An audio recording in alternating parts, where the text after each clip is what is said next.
நாடுகள் பலவற்றிலிருந்தும் நற்பொருளாகிய தொல்காப்பியம் கேட்கக்கூடிய அன்பு செல்வங்களே, உங்கள் அனைவருக்கும் என் வணக்கம்.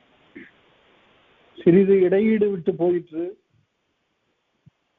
பின்னால் பல்வழி சிற்றறிவினர் என்று பரிமேலழகர் எழுதுவார்.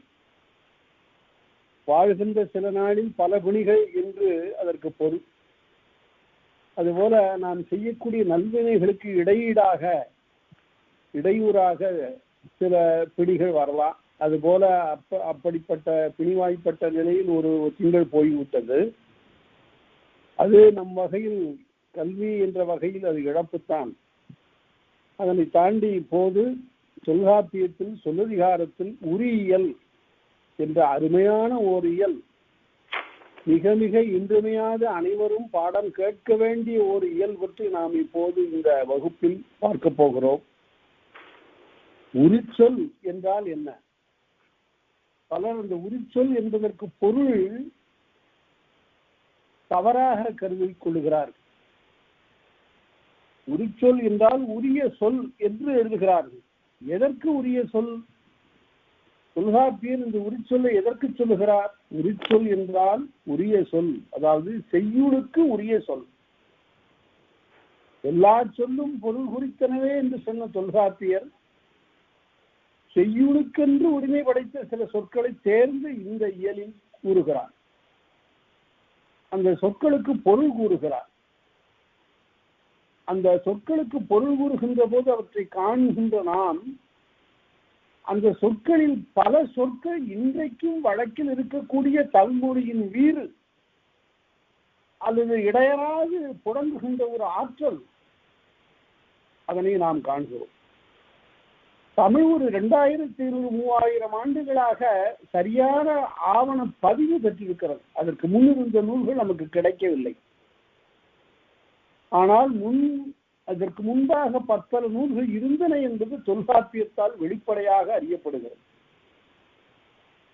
இந்த 2500 ஆண்டுகளாக பற்பல சொற்கள் வழக்கு மாறாமல் நிலவி வரக்கூடிய அந்த நிலையை பிற மொழிகளில் நாம் பார்க்க இயலாது. சொற்கள் சிதைந்தன, மாறின, மருவின என்றெல்லாம் சொல்லக்கூடிய வகையில் பற்பல மொழிகளிலும் சொற்கள் மாற்றம் அடைந்திருக்க, இந்த உரியியலை பார்க்கின்ற போது பற்பல சொற்கள் நம்மிடத்து அப்படியே இருப்பதை காண்கிறோம். அதைத்தான் இந்த இயல்ல பார்க்க போகிறோம். உரிச்சொற்கிழவி விரிக்கும் காலை இசையினும் குறிப்பினும் பண்பினும் தோன்றி. இதுதாங்க இலக்கணம். இதுதான் உரிச்சொல்லுக்கு இலக்கணம். அது இசை பொருள் பற்றி வரும், ஒரு குறிப்பு பொருள் பற்றி வரும், ஒரு பண்பு பொருள் பற்றி வரும். இந்த 3 வகையாக இந்த உரிச்சொல் வரும். அதை கொஞ்சம் நாம விளக்கியே பார்ப்போம். ஏனென்றால் உரையெல்லாம் ஓரளவுக்கு செல்லும். அதற்கு மேல நம்முடைய தொடர்ந்த கல்வியும் பன்னூறு பயிற்சியும் தான் நமக்கு இவற்றுக்கெல்லாம் பொருள் தர வேண்டும். இசை பொருள் என்பது தெரியும். பின்னால சொல்றார், துவைத்தலும் சிலைத்தலும். ஆடைய துவைக்கிறான்னா அந்த துவைத்தல் என்ற சொல்லுக்கு என்ன பொருள் என்றால், ஓசைபட ஒரு பணியை செய்தலுக்கு துவைத்தல்னு பேர். கோயிலிருந்து ஒரு வாத்தியம் முழங்கிட்டுன்னு இப்ப சொல்லுகிறோம்.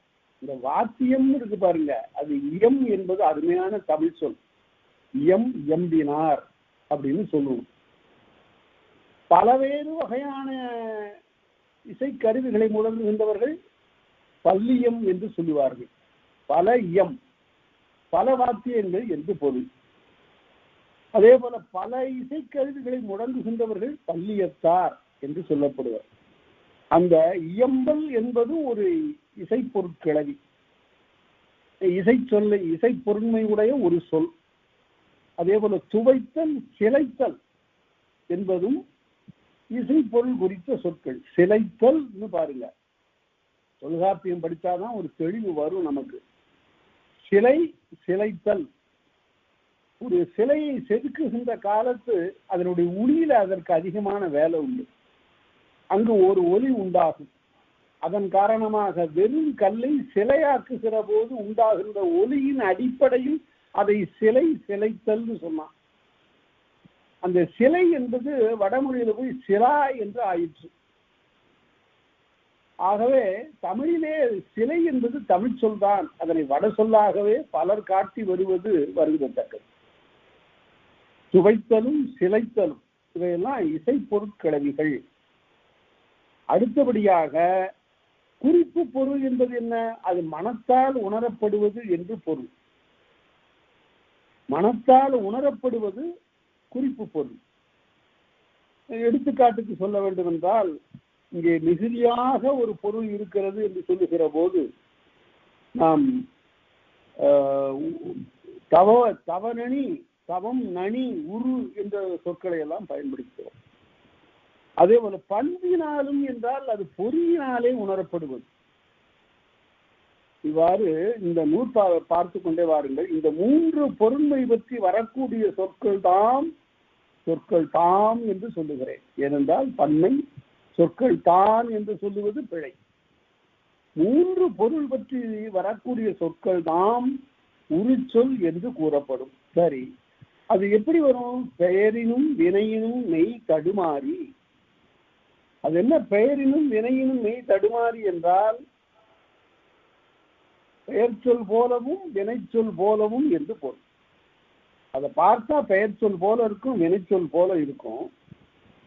ஆனா அது பெயர் வினை சொற்களுக்கு பகுதியாகி வரும், விகுதியேற்று வினைச்சொல்லாகி வரும், விகுதியேற்று பெயர் சொல்லாகி வரும். எப்படி எடுத்துக்காட்டு காட்டணும்ல?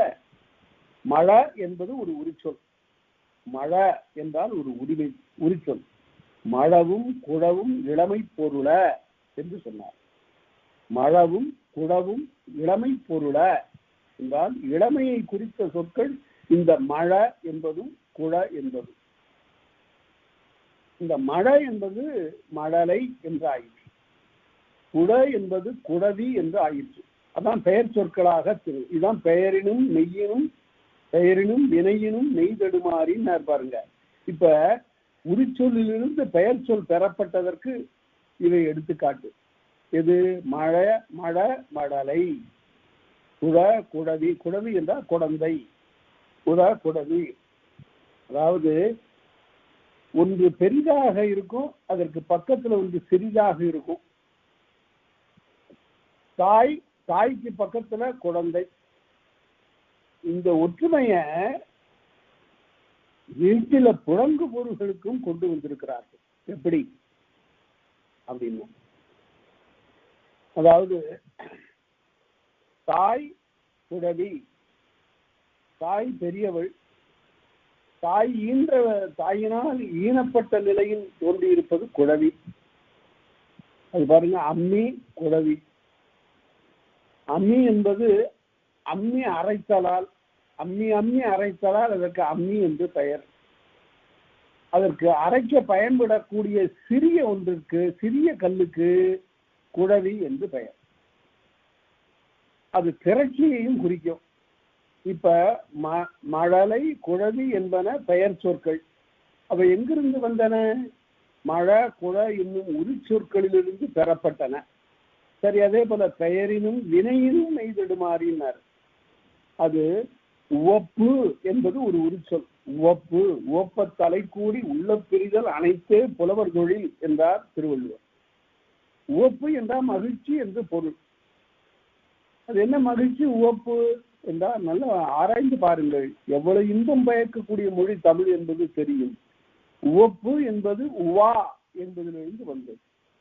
உவா என்றால் என்ன பொருள் என்றால் 15 நாளைக்கு ஒரு முறை வரக்கூடிய பௌர்ணமி, அமாவாசை, அதாவது வெள்ளுவா, காருவா என்ற இந்த 2 நாட்களை சொல்லுகிற போது உவா என்று சொல்லுவது வழக்கம். அது என்ன, ஏன் அவற்றுக்கு உவா என்று பெயர்? இந்த 2 நாளும் மணமக்கள் அல்லது கணவன் மனைவி மகிழ்ச்சியாக உவந்து இருப்பதற்குரிய நாட்கள். மாதம் 2 முறை மாதரை புணர்தல் நான். அதனால இந்த 2 நாட்களும் உடற்கூற்றின்படி மகிழ்ந்திருப்பதற்குரிய நாட்கள், உவந்து இருப்பதற்குரிய நாட்கள். அதுக்கு பேர் உவா என்று சொன்னான். அந்த உவாவில் பௌர்ணமி என்பது வெள்ளையாக இருப்பது, வெளிச்சமாக இருப்பது. அதனால அதுக்கு வெள்ளுவா என்று பெயர். அமாவாசை என்பது கருப்பாக இருப்பது, அதுக்கு காருவா என்று பெயர். இந்த காருவா வெள்ளுவா என்ற இரண்டு சொற்கள் நம்மை விட்டு போய்விட்டன. சில சிற்றூர்களிலே இன்றைக்கு வெள்ளுவாங்கிறத சொல்லுகிறார். குறிப்பாக சில சிற்றூர்களில் இருக்கக்கூடிய இஸ்லாமியர் வெள்ளுவா என்று சொல்லுகிறார். அந்த உவாக்காசு என்று சொல்லுகிறார்கள். அது என்ன உவாக்காசுன்னா, பள்ளிவாசல்கள்ல 15 நாளைக்கு ஒரு முறை ஒரு கட்டணம் கொண்டு போய் கொடுப்பார்கள், ஓதுவதற்குரிய ஒரு கட்டணம் கொடுப்பார்கள். அதுக்கு பேர் உவாக்காசு. அந்த உவாக்காசுங்கிறது இப்போது எப்படி இருக்கிறது, வாவுக்காசு என்று இடம் மாறி வழங்குகிறது. வாவுக்காசுன்னு பேர் இருக்கு இப்ப.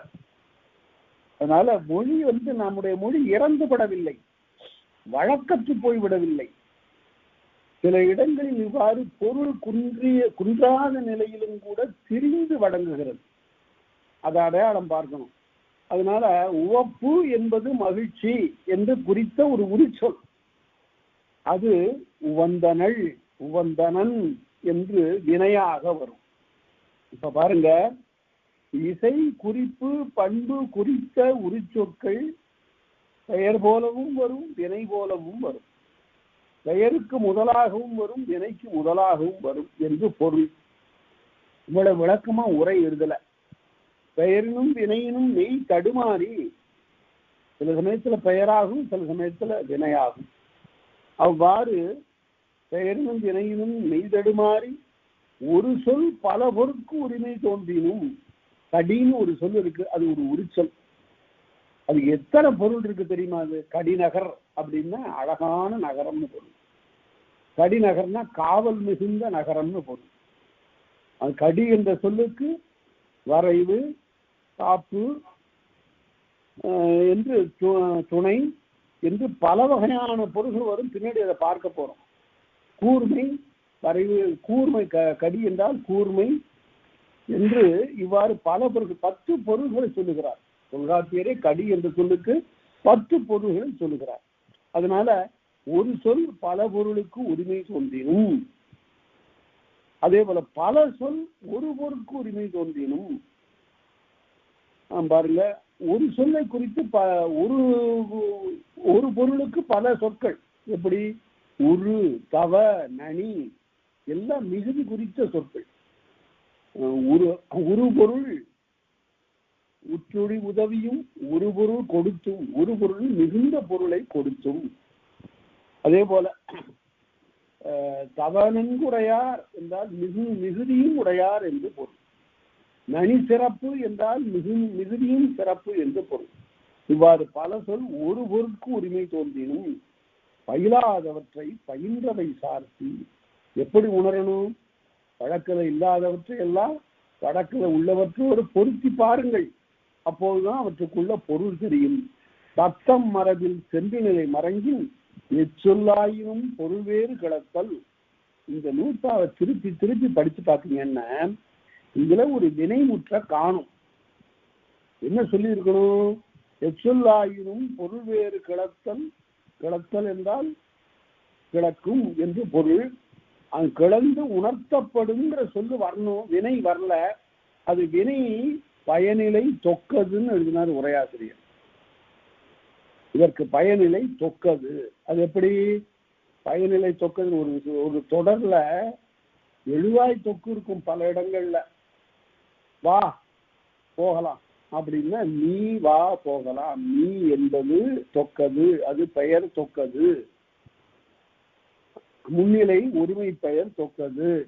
வாரும் போகலாம் நீங்கள் என்ற பன்மை பெயர் தொக்கது. அதே போல வினையும் தொக்கு இருக்கும் சில சமயத்துல. ஆகட்டும் பார்க்கலாம் என்று வினை மட்டும் வரும். சில சமயங்கள்ல பெயர் மட்டுமே வரும். எப்படி என்றால், நல்ல எடுத்துக்காட்டு உங்களுக்கு சொல்லுகிறேன் பாருங்க. இந்த இடத்துல இந்த திருக்குறளையும் நீங்கள் சிந்திக்கலாம். உடையார் முன் இல்லார் போல் ஏற்கற்றும் கற்றார் கடையரே கல்லாதவர்னு ஒரு திருக்குறள். அது கல்வி அதிகாரத்துல சொல்லுகிற போது இந்த குறள் மிகச்சிறந்த ஒரு குறள். எல்லா குறளும் சிறந்ததுதான். இந்த குறள் எல்லாருக்கும் உரியது. உடையார் முன் இல்லார் போல் ஏற்கற்றும் கற்றார். செல்வருக்கு முன்னே வறியவர்கள் தாழ்ந்து நிற்பது போல அறிவுடைய ஆசான் முன் தாழ்ந்து இருந்து கற்றல், அப்படி கற்றல் மிக உயர்வானது. அப்படி கற்பவர்கள் உயர்ந்தவர்கள், கடையரே கல்லாதவர்கள் இழிந்தவர்கள் சொல்றார். இந்த குறள்ல உடையார் முன் இல்லார் போல் ஏக்கற்றும் கற்றார், ஏக்கறுதல் என்பதற்கு ஆசையால் தாழ்தல் என்று பரிமேலழகர் உரை எழுதுவார். அவன் ஏன் தாழ்ந்து போயிருக்கிறான்னா, ஆசையா படிக்கணுங்கிற ஆசையினால தாழ்ந்து போய் பக்குவமாக ஒரு ஆசான் முன் நிற்கிறான். மகாவித்வான் மீனாட்சி சுந்தரம் பிள்ளை என்ன செய்தார் என்று கேட்டா, படிக்க வேண்டும் என்று சன்னிதானந்தரம் போய் திருவாவடுதுற சன்னிதானந்தரம் சுப்பிரமணிய முனிவர்னு ஒருத்தர் இருந்தார், பல கல்வி கற்றவர். அவரிடம் போய் இவர் எதிரே உட்கார்ந்து ஐயா வணக்கம்னு சொல்லி படிப்பதற்காக நான் வந்திருக்கிறேன், எனக்கு சொல்லி கொடுக்க வேண்டும் என்று கேட்டுக்கொண்டார். அவரும் சரி என்று சொல்லிவிட்டு உள்ளே போய் ஒரு ஓலை சுவடியை எடுத்துக்கொண்டு வந்து இவரிடம் நீட்டினார். அந்த காலத்துல என்ன மரபுன்னா, கற்கக்கூடிய சுவடி எடுத்து கொடுத்தார்களே என்றால் இந்த படி எடுத்து கொடுக்கணும் முதல்ல இல்லை. அப்படி படி எடுத்ததுனால்னா தொடர்ந்து இந்த சுவடிகள்லாம் உயிரோட நமக்கெல்லாம் கிடைக்கக்கூடிய நிலை எய்தின. அவர் ஒரு சுவடியை எடுத்து கொண்டு வந்து கொடுத்த உடனே இவர் உட்கார்ந்துகிட்டே வாங்கினார். ஐயா படிக்கக்கூடிய முறை தெரியாது உனக்கு அப்படின்னு கேட்டாரு சுப்பிரமணிய முனிவர். எழுந்து வாங்கய்யா அப்படின்னார். உடனே சுவடியை மகாவித்வான் மீனாட்சி சுந்தரம் பிள்ளை எழுந்து பணியோடு வாங்கி கொண்டார். அதனால ஆசையால் தாழ்தல், இன்னும் ஏக்கறுதல் என்றால் ஆசையால் தாழ்தல். படிக்கிறதுக்கு ஒரு ஆசை வேணும். ஏக்கறுதல் ஆசையால் தாழ்தல். உடையார் முன் இல்லார் போல் ஏக்கற்றும் கற்றார், அப்படி ஆசையால் தாழ்ந்து கற்றவர்கள். சரி, தாழ்ந்து கற்றவர்கள் யாரு சொல்லுலீங்க திருக்குறள்ல, கடையரே கல்லாதவர்ன்றாரு. அப்படி ஆசையால் தாழ்ந்து கற்காதவர்கள் கடையர்னு சொன்னா கற்றவர்கள் யாரு அங்க இல்ல, திருக்குறள்ல உணர வைத்தார். கடையரே கல்லாதவர்னு சொன்னதுனால கற்றவர்கள் உயர்வானவர்கள் என்று பொருள். அத அந்த வினைமுற்றை கற்றவர் உயர்வாயினார், உயர்ந்தவர் என்று அந்த வினைமுற்று அங்க வரணும். அந்த வினையாளனின் பெயர் அங்கு முற்றாக வர வேண்டும். அதனால பயனிலை இந்த நூற்பாவில உணர்த்தப்படும் என்ற ஒரு வினைமுற்று தொக்கு நிற்கிறது, மறைந்து நிற்கிறது. கவிஞர் சுரதா ஒன்று எழுதுவார், ஒரு வன்னியனுடைய கதையை எழுதி கொண்டு, வன்னிய வீரன் என்று ஒருவனுடைய கதையை எழுதி கொண்டு வருகிற போது அவனுக்கு பால்ல நஞ்சை போட்டு கொடுத்துட்டாங்க. அவன் வழக்கமா பால் அருந்தக்கூடியவன் எடுத்து அருந்துகிற போது அந்த உள்ளார இருக்கிற நஞ்சு தெரியல அந்த பால்ல. அதுக்கு தோன்றாய் எழுவாய் போல் இருந்த நஞ்சுன்னு எழுதினார். அதனால உள்ளார இருக்கு ஆனா வெளியில தெரியல, அதுக்கு பிறகு தான் தோன்றாய் எழுவாய்னு பேரு. இந்த இடத்துல வினைமுற்று தோன்றாமல் நிற்கிறது, பயனிலை தோன்றாமல் நிற்கிறது. சரி, பெயரினும் வினையினும் மெய்திடுமாறி ஒரு சொல் பல பொருளுக்கு உரியதாக வருதல், பல சொல் ஒரு பொருளுக்கு உரியதாக வருதல். இவ்வாறு வந்தால் அது ஒரு சொல் என்று உணர்த்தப்படும் என்று கொள்ள வேண்டும். அவ்வளவுதான்.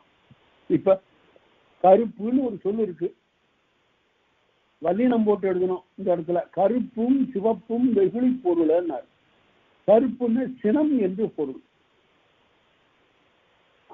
அவன் கருவு கொண்டான் இப்பவும் வழக்கில் இருக்கு. கருவு கொண்டது போல திரும்ப திரும்ப வந்து அடிக்கிறாங்க. இந்த யானை கருவு கொண்டது என்றெல்லாம் சொல்லுகிறோம். அது உரிச்சொல். கருப்பு என்பது சிவப்பு என்பதும் உரிச்சொற்கள். இந்த கருப்பு பெயர் சொல் போல வந்தது. இது நிறத்தை குறிக்க வரவில்லை. இங்க இந்த இடத்துல கருப்பு என்பது வெகுளி பொருள், சினத்தை குறித்தது. அதே போல தவ என்பது வினைச்சொல் போல வந்தது. தவன்னு தப்ப. இந்த தவங்கிறது எப்படி வந்திருக்குன்னு கேட்டா, தவ என்பது தப்ப. தபுதாரம் அப்படின்னா தாரம் தப்பிய நிலை, மனைவியை இழந்த நிலை தபுதார நிலை. அவ்வாறு தவ என்பது தப்ப என்பதனுடைய பிரிவு, அது வினைச்சொல் போல வந்தது. சுவை என்பது வினைச்சொல் போல வந்தது. சுவைத்தல் வினைச்சொல் போல. அதனால பெயரை போலவும் வினையை போலவும் வரும், பெயருக்கு முதலாகவும் வினைக்கு முதலாகவும் வரும் என்பதனை அறிந்து கொள்ளுங்கள். அடுத்தது எல்லா சொற்களையும் இங்க சொல்ல போறாரா? சொல்லல. தொல்காப்பியத்தில் பயின்றிருக்கக்கூடிய செய்யுட்சொற்கள் எல்லாவற்றையும் இங்கு ஆசிரியர் பட்டியலிடவில்லை. அதற்கு மாறாக வெளிப்படு சொல்லே கிளத்தல் வேண்டா. எல்லாருக்கும் தெரிந்த சொற்களை நாம சொல்ல வேண்டியதில்லை. எல்லாருக்கும் தெரிந்த சொற்களை நாம் சொல்ல வேண்டியதில்லை. வெளிப்படவாரா உரிச்சொல் மேன, வெளிப்படையாக பலருக்கும் தெரியாத சொற்களையே நாம் இங்கு சொல்ல வேண்டும் என்று. மிகுதிங்கிற சொல் எல்லாருக்கும் தெரியும், அதை சொல்லல அவரு. உரு தவ நனி என்ற சொற்கள் பலராலும் அறியப்படவில்லை.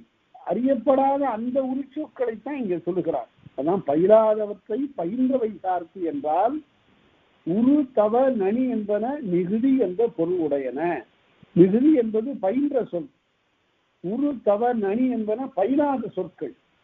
அவ்வாறு பயிலாத சொற்களை பயின்ற சொல்லோடு பொருத்தி இவை இவை இந்த பொருள் உடையன என்று காட்டுவது ஒரு முறை.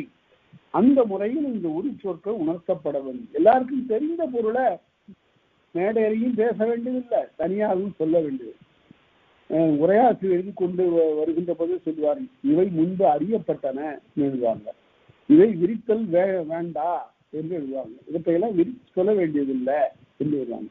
ஆனா இப்ப என்ன நடக்குது நாட்டுல என்றால், பெரிய பெரிய அரங்கங்கள் எல்லாம் கூட்டி ஏராளமான மக்களை கூட்டி, நானே கேட்டிருக்கிற சில இடங்கள்ல இல்லத்திற்கு இன்றியமையாதவர் கணவனா மனைவியான்னு கேட்கறாங்க. 2 பேர்ல ஒருத்தர் இருந்தா போதும் இல்ல. அப்ப இல்லத்துக்கு இன்றியமையாதவர் பட்டிமன்றம், இல்லத்துக்கு இன்றியமையாதவர் கணவனா மனைவியா என்று ஒரு வினாவை அமைத்துக் கொண்டு 2 அணியா பிரிந்து இந்த சுவைபட பேசுகிறார்கள். ஆனால் அதே போல போற்றத்தக்கவர்கள் இல்லறத்தில் போற்றத்தக்கவர் ஆனா பெண்ணா அப்படிங்கிற என்ன பொருள்? அப்ப தீர்ப்பு சொல்லிடலாம். அப்ப ஆண் தான் சொல்லிட்டா பெண் வேண்டியதில்லை என்றுதான பொருள். நாம் சிந்திக்க வேண்டும். ஒரு தொடரை எழுதுகின்ற போது அந்த தொடருக்குரிய பொருள் மிக இன்றியமையாதது. அந்த பொருள் அறிவுடையதாக இருக்க வேண்டும். பயனில் சொல் பாராட்டுவானே மகன் எனல் மக்கள் பதடி எனல்.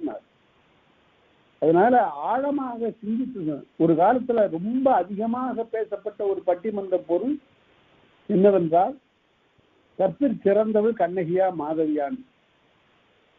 2 நிலை தாங்க உண்டு. ஒன்று கற்புடையவள், இன்னொன்று கற்பு இல்லாதவள். இதுல கற்பில் சிறந்தவள் என்ன? இவருடைய கற்புக்கு 60 போடலாம், அவளுக்கு 65 போடலாம்னு சொல்ல முடியுமா? அப்படியெல்லாம் இல்லை. அதனால ஆழமாக நினைந்து சிலவற்றை எல்லாம் நாம் தொடர்களை அமைக்க வேண்டும். அதே போல வாழ்க்கைக்கு உறுதியை தரக்கூடிய இதுவரையில் அறியப்படாத சொற்களை, அறியப்படாத பொருளை குறித்து நம்முடைய பேச்சு அமைய வேண்டும். இதுவரையில் அறிந்த பொருள்களை நாம் எல்லாருக்கும் சொல்லியது. அதாவது பட்டிமன்றங்கள் என்பன பொருளை உணர்த்துவன அல்ல, கேட்டார் மகிழக்கூடிய வகையில் அவர்களுக்கு கிடுகிடு பூட்டக்கூடிய வகையில் அமைந்த அரங்கங்கள். ஒரு காலத்தில் அவையெல்லாம் திறனாய்வு மன்றங்களாக இருந்தன. ஆழமான பொருளுடைய தலைப்புகளை வைத்துக் கொண்டு 2 அணியாக இருந்தார். ஒரு இடத்துல தீர்ப்பு சொல்லிட்டா அதுதான் தீர்ப்பு, அடுத்த ஊர்ல தீர்ப்பு வேற மாத்துறதெல்லாம் கிடையாது. அதனால கம்பன் போற்றிய பெண்மையில் குறைபாடு உள்ளது என்று ஒரு தலைப்பு. இல்ல அதெல்லாம் இல்லை, அவன் பெண்மையை மிக சிறப்பாக போற்றி இருக்கிறான் என்று அந்த தீர்ப்பு வழங்கி விட்டார்கள் என்றால் அவ்வளவுதான், முடிஞ்சு போச்சு. அப்புறம் அந்த தலைப்பை வேற இடத்துல பேச வேண்டியதில்லை, அந்த இடத்துல வேற ஒரு தீர்ப்பை வழங்கக்கூடாது. ஆகவே இதையெல்லாம் ஒரு பேச்சு அறம். அத்தகைய நிலையில் வெளிப்படு சொல்லே கிளத்தல் வேண்டாம். வெளிப்படையாக தெரிந்த ஒன்றை சொல்ல வேண்டியது. இளம்பூரணர் உரை எழுதுவார் பாருங்க, ஓமையில் முதல் நூற்பாவுக்கு உரை எழுதுகிற போது ஓமை என்பது என்ன என்பதற்கு விளக்கம் சொல்லுகிற போது சொல்லுவார். எதுக்காக வருகிறது ஓமை? 2 காரணங்களுக்காக தான் ஓமை சொல்லப்படுகிறது என்று இளம்பூரணர் சொல்லுகிறார். இளம்பூரணர் எவ்வளவு பெரிய அறிஞர்! அவர் உலங்கூர்கள் இளம்பூரணர்னு சொன்னாங்க. அவர் சொல்றாரு, ஓமையினுடைய பயன் 2. ஒன்று, கேட்டார்க்கு அலங்காரமாகி இன்பம் பயத்தல். தாமரை போல் முகம் அப்படின்னு சொன்னா அதை கேட்கிற போது நமக்கு ஒரு மகிழ்ச்சி இருக்கிறது. அது மாதிரி மகிழ்ச்சியாக தாமரை போல் முகம்னு இதுவரையில முகத்தை பார்க்காதவனுக்கு ஓஹோ தாமரை போல இருக்குமான்னா அதுக்காக சொல்றாங்க. இல்லை இல்லை, அது தெரிந்த பொருள் தான். ஆனால் அழகுபட சொல்ல வேண்டும் என்பதற்காக உவமை தாமரை போன்ற முகம். சரி, அப்புறம் கேட்டார்க்கு அலங்காரமாகி இன்பம் பயத்தல், அறியாதார்க்கு பொருளை அறிவித்தற்காக தோன்றுவது. எப்படி? இந்த ஆமான்னா என்னங்கன்னு கேட்டான். ஆமான்னா காட்டு பசுன்னு பொருள். அது ஆ போலும் ஆமான்னா நம்ம வீட்டில் இருக்கிற பசுவை போலும் காட்டில் இருக்கிற பசுன்னு. அது தெரியாதவர்களுக்கு, ஒரு பொருள் தெரியாதவர்களுக்கு தெரிவித்தற்காக தோன்றிய உவமை. இந்த இரண்டு பொருள் பற்றி தான் உவமை வரும் என்று அவர் சொல்லுகிறார். அதனால இன்னும் இதற்காக சொல்லப்படுவதுன்னு சொல்லணும். அழகுற சொல்லுவதற்காக சொல்லப்படுகிற உவமை கவிதையில வரும். தாமரை போல் முகம், நிலவு போன்ற முகம் என்றெல்லாம் வரும். ஆகவே வெளிப்பட வரக்கூடிய சொற்களை சொல்லுவதுதான் சொல்லாது, இதுவரையில் வெளிப்பட வாராத சொற்களைத்தான் சொல்லுவதுதான் ஒரு சொல் என்று சொல்லுகிறார். அவைதாம் அடுத்த நூற்பால். அவைதாம் எவை? அந்த வெளிப்பட வாராத ஒரு சொற்கள் தாம். உரு தவ நனி என வரும் மூன்றும் மிகுதி செய்யும் பொருளை என்ப. இவை மிகுதி பொருள் பற்றி வருவது. உருகால் ஒற்ற, கால்னா காற்றுன்னு பொருள். கால் இல்லாத கால்னு சொன்னானே அப்படின்னு சொல்லுகிறார்கள். கால்னா காற்று. அது என்னன்னா காலுதல் என்றால் நிலவுதல் என்று பொருள். எங்கு எல்லா இடத்திலையும் பரவி இருக்கல்னு பொருள். காலுதல், அனல் காலுகிறது அப்படின்னா அனல் பறக்குது. அதுபோல காலுதல் என்பதுதான் கால் என்றாயிற்று. கால்னா காற்று. உருகால் அப்படின்னா மிகுந்த காற்று, வேகமா காற்று அடிக்குது, மிகுதியா இருக்குன்னா அதனை உருகால் ஒற்ற ஒல்கி. காற்று கடுமையாக வீசுகிற போது கொடி மெல்ல அசைகிறது, வேகமாக அசைகிறது. பின்பு அது உருகால்னு சொன்னான். அது உருகால்ங்கிறது இங்கு உற்ற என்று பொருள் அல்ல, மிகுதி என்ற பொருள். அதே போல அவச்சேய் நாட்டான், சேய் நாட்டான்னு ரொம்ப தொலைவில் இருக்கிற ஊர்க்கார, அவச்சேய் நாட்டான்னு ரொம்ப தொலைவில் இருக்கிறவன், அவச்சேய் நாட்டான். அப்புறம் நனி ஜெயித்து அன்று, அந்த ஊர் இருக்குத, காதலர்கள் அங்கிருந்து உடன்போக்கு போகிற போது எதிரே கண்டவர்கள் சொல்லுகிறார்கள், போங்க போங்க பத்திரமா போங்க, பக்கத்துல தான் ஒரு ஊர் இருக்கு. நனி செய்து அன்று, ரொம்ப தொலைவில் அந்த ஊர் இல்லை, பக்கத்துலதான் இருக்கிறது, செல்லுங்கள், அங்கு உதவி செய்பவர்கள் இருப்பார்கள், அங்கு தங்கி செல்லுங்கள் என்று சொல்லுகிறார்கள். நனி செய்து அன்று. இந்த செய்துன்னு சொன்னா பாருங்க, அது என்ன அழகான சொல்லு. செய்துன்னா தொலைவில் உள்ளதுன்னு பொருள். சேய்னா மகன்னு பொருள். அது ஏன் மகனுக்கு சேய் என்றால் அவைய இந்த தலைமுறையில தொலைவு தூரம் போக போறாங்க. நீண்ட காலம் அவன் இருந்து இந்த தந்தைக்கு பிறகு அந்த கடமைகளை எல்லாம் செய்யக்கூடியவன். அதனால அவனுக்கு சேய்னு பேரு. நனி செய்து அன்று அவன் பழவிரல் மூதூர் என்றெல்லாம் வரும். அவ்வாறு வருகின்ற போது உருபுணல் அப்படின்னா காவிரியினுடைய தண்ணீரை சொல்லுகிற போது உருபுணல்னு சொல்லுதான். அப்ப மிகுந்த புனல், மிகுந்த தண்ணீர் என்று போகும். அதே போல புறநானூற்றுல பாத்தீங்கன்னா ஈயாதுவியும் உயிர் தவப்பலவே, பிறருக்கு கொடுக்காமல் செத்து போகிற உயிர்கள் தவப்பல, மிகுதியும் பல, மிகுதி மிகுதி என்று சொல்லுகிறார். பல பேருக்கு பொருளை கொடுக்காம, அறம் செய்யாமல், பூட்டி வைத்து பொருளை பாழ்படுத்தி அதற்கு பிறகு இறந்து போகின்ற மனிதர்கள் தவப்பல. அப்படி உயிர்கள் தவப்பல, அப்படிப்பட்ட உயிர்கள் மிகுதி என்று சொல்லுகிறார்.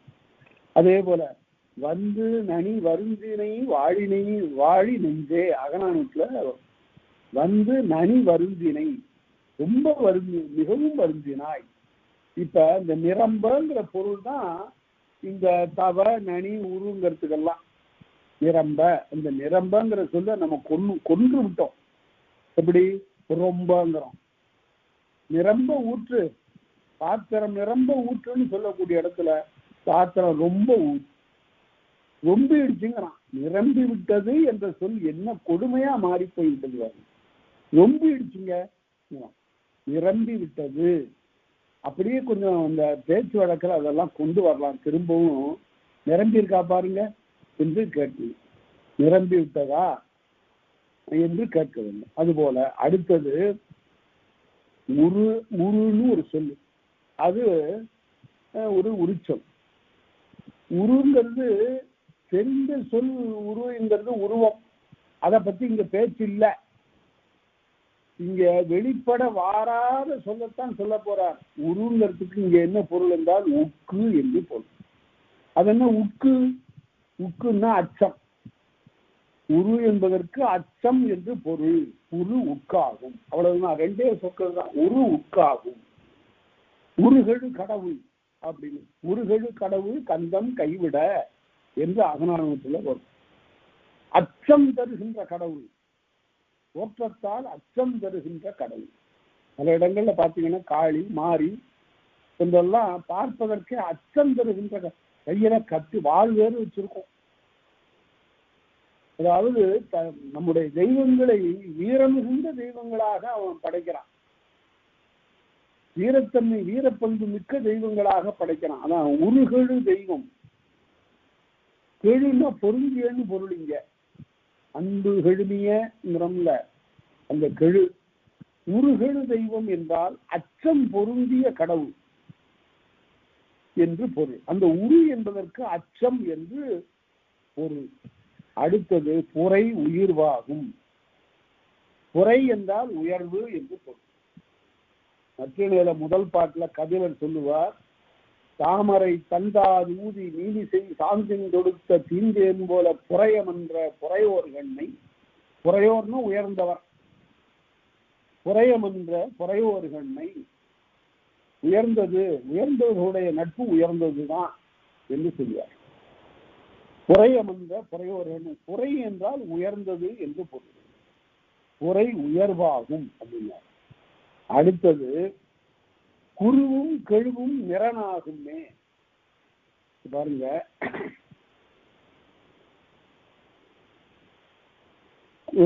குருவும் கெழுவும் குருன்னா நிறம். குரு இப்ப குருன்னு சொல்லக்கூடாது. அது குரு. குருவை அழுத்தி சொல்லணும். குரு. குரு என்றால் நிறம் என்று பொருள். குரு மயிர் புல்லணல். இந்த முடி இருக்க அது ஒரு நிறம் பொருந்தியதா இருக்கு. அது வெள்ளையா நரைச்சு போகுது. அப்ப குரு மயிர், நிறம் பொருந்திய மயிர் என்று பொருள். குரு மயிர் புல் அனல். புல் அனல்னு புல் போன்ற அனல்னா தாடி. தாடியில் இருக்கிற மயிருக்கு ஒரு நிறம் வந்து விட்டது. இப்போது சில பேர் இந்த மை பூசி பூசி அப்புறம் பூசாமல் விட்ட பிறகு ஒரு நிறம் வரும். இந்த சோழர் கதிரில் இருக்கக்கூடியது மாதிரி. அதுவும் குரு மயிர் தான். இவ்வாறு நிறம் பொருந்திய மயிர். குருவும் கெழுவும் நிறனாகுமே. கெழு என்பதற்கு பொருந்தியங்கிற பொருளை மேலை நூற்பாவில் பார்த்தோம். அது உரிச்சொல் இல்லை. இந்த இடத்துல கெழு என்பது நிறம் என்பதனை குறித்தது. நலங்கேழ் முறுவல். ஒரு குறிப்பு சொல்ற, ஒரு ஆராய்ச்சிக்குரிய ஒரு குறிப்பு சொல்ற. இந்த கெழுங்கிறது நிறம் என்பதனை குறித்தாலும் கூட சங்க இலக்கியத்தில் அது கேள் என்றுதான் வருகிறது. நலங்கேழ் முறுவல் என்றால் ஒரு நிறம் பொருந்திய ஒரு முறுவல்னா, வெண்ணிறமான ஒரு முறுவல்னா அந்த பற்களுடைய வெண்ணிறத்தை சொல்லுவதற்காக இந்த கேள் என்ற சொல் இங்கு வந்தது. கேள் என்ற உரிச்சொல் இங்கு வந்தது. புன்னகைக்கின்ற காலத்து சிறிதே தோன்றுகின்ற அந்த முறுவலில் வெண் பற்கள் தெரிகின்றன. அதைத்தான் நலங்கேழ் முறுவல் என்று. பல்லுக்கு தோற்ற பனிமுல்லைம்பான். முல்லை மொட்டுக்கள் போல இருக்கக்கூடிய பற்கள் என்று சொல்லுவான். அதுதான் இங்க நலங்கேழ் முறுவல் என்று சொல்லுவான். அடுத்தது செல்லல் இன்னல் இன்னாமையே. ரெண்டு சொற்களுக்கு சொல்றார். செல்லல் என்றும் இன்னல் என்றும் சொல்லக்கூடிய இரண்டு சொற்களுக்கும் என்ன பொருள் என்றால், இன்னாமை என்பது பொருள். இன்னாமை என்பது இன்னாமை வேண்டின் இரவெழுக நாலடியார்ல வரும். இன்னாமை வேண்டின் இரவெழுக. இரவெழுகன்னா பிச்சை எடுக்கன்னு பொருள். துன்பம் வேண்டும் என்றால் நீங்கள் போய் பிறரிடம் இறந்து நில்லுங்கள் என்று சொல்லுகிறார். அதே போல செல்லல் என்றாலும் துன்பம் தான் என்று பொருள். எங்க வருகிறது? செங்குட்டு வந்தன் செல்லல் நீங்க. யாரு? செங்குட்டுவருக்கு ஒரு துன்பம் வந்தது. எப்ப வந்திருக்கோ அது? அத இளங்கோவடிகள் சொல்லுகிறார். அஞ்சிமாநகருக்கு நான் போயிருந்தேன் கண்ணகி விழாவிற்கு. அங்கே போன போதுதான் அதற்கு முன்பு நடந்த ஒரு நிகழ்ச்சி நினைவுக்கு வந்தது. அத கண்ணகி சொல்லுகிறாள். கண்ணகி தானே வந்து என் முன்னாலே நின்று சாமியாக வந்து கடவுளாக வந்து சொல்லுகிறாள். நஞ்சிமூதூர் மணி மண்டபத்திடை நிந்தை தாழ்நிழல் இருந்தோய். இளங்கோவே, நீ வஞ்சிமூதூர் மணிமண்டபத்திலே உன்னுடைய தந்தை இமயவரம்பனுடைய தாளின்கள் உட்கார்ந்திருந்தாய். அப்போது வருவது கூறுகிற நிமித்திகன் ஒருவன் வந்து அடுத்தபடியாக அரசிலே இருக்கக்கூடிய இளைஞன் இந்த இளங்கோதான் என்று சொன்னான். உடனே செங்குட்டுவனுடைய முகத்திலே ஒரு துன்பம் தோன்றியது. அந்த துன்பம் தீருமாறு இளங்கோ துறவியானான் என்ற செய்தி அந்த வரந்தருகாவையும் சொல்லப்படுகிறது. அந்த இடத்துல செங்குட்டுவந்தன் செல்லல் நீங்க அந்த இன்பத்து அரசால் வேந்தன்று உடனே அவர் துறவு கொண்டான். அதனால செங்கோலால் அதிகாரம் செய்யாமல் அவன் என்ன செய்தான்? இளங்கோ செங்கோலால் அதிகாரம் செய்யாமல் சிலம்பாலே அதிகாரம் செய்தான். செங்கோலால் அதிகாரம் செய்யாமல் சிலம்பாலே அதிகாரம் செய்தான். சிலப்பதிகாரம். அந்த செல்லல், செங்குட்டு வந்தன் செல்லல் நீங்க. செல்லல்னா துன்பம் என்று பொருள். அதனால செல்லல் இன்னல் ஆகிய இரண்டு சொற்களும் இன்னாமை என்ற துன்பம் என்ற பொருளை தருவன. எல்லாரும் கேட்டாங்க, உரியல் என்னங்க இருக்கு? சொல்லு இருக்கு, பொருள் இருக்கு, சொல்லிட்டே சரியா போச்ச, அதை போய் விரிவா சொல்லணுமான்னு. அப்படி இல்லை. எந்த ஒன்றையும் ஆட்சி காட்டும். இது இந்த இடத்துல வருகிறது, இந்த இடத்துல வழக்கில் இருந்தது, இப்போது இருக்கிறது என்றெல்லாம் காட்டும். அதுதான் பாடம் சொல்ற முறை.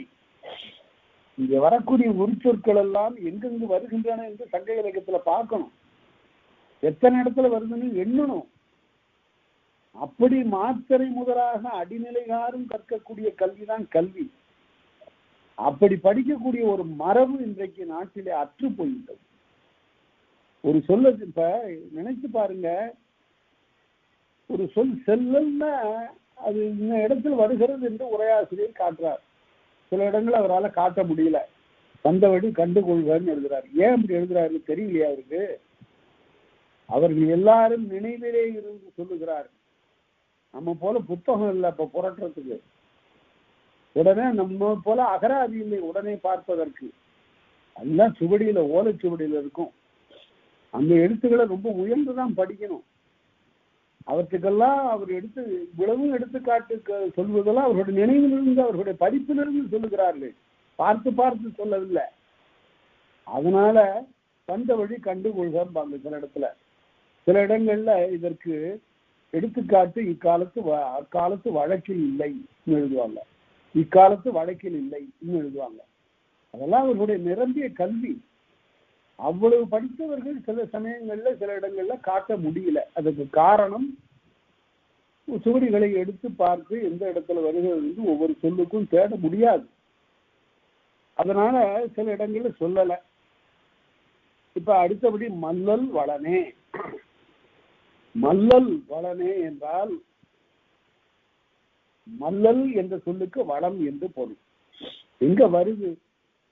மல்லர் பேரியாற்று நீர் வழிப்படுவும் புடை போல் ஆர்வியும் உரை வழிப்படுவும் என்பது பிறவோர் காட்சியில் தெளிந்தனமாக எங்க வருது அப்படின்றால், யாதும் ஊரே யாவரும் கேளிர் என்ற சங்கப்பாட்டுல அந்த புலவன் கணியன் பூங்குன்றன் சொல்லுகிறான். மல்லல் பேரியாற்று வளமாக பெருவருகின்ற காட்டாறு. அந்த காட்டாறு மல்லல் பேரியாற்று நீர்வழிப்படுவும் புனை போல ஒரு கட்டம் மிதந்து வருகிறது. அது எங்க எப்படி போகும்? அது நீர் வழிப்படும், தண்ணீர் வழியாக அது போகும். அது எப்படிப்பட்ட தண்ணீர்? மல்லல் பேரியாற்று நீர், கடுமையாக பெருகி வருகின்ற, வளமாக பெருகி வருகின்ற என்று. மல்லல் வாழைன்னு வளமான வாழை என்று பொருள். அதனால மல்லல் வளனே. அடுத்தது இந்த சொல்லுக்கு ஏ பெற்றாகுனார். ஏ என்ற ஓரெழுத்து ஒரு மொழி, அதுக்கு பெற்றாகுனார். பெற்றுமை என்ன? பெற்றுமை பெருக்கம். ரொம்ப பரிசிருப்பதை தான் அப்படி சொல்லுகிறார்கள்.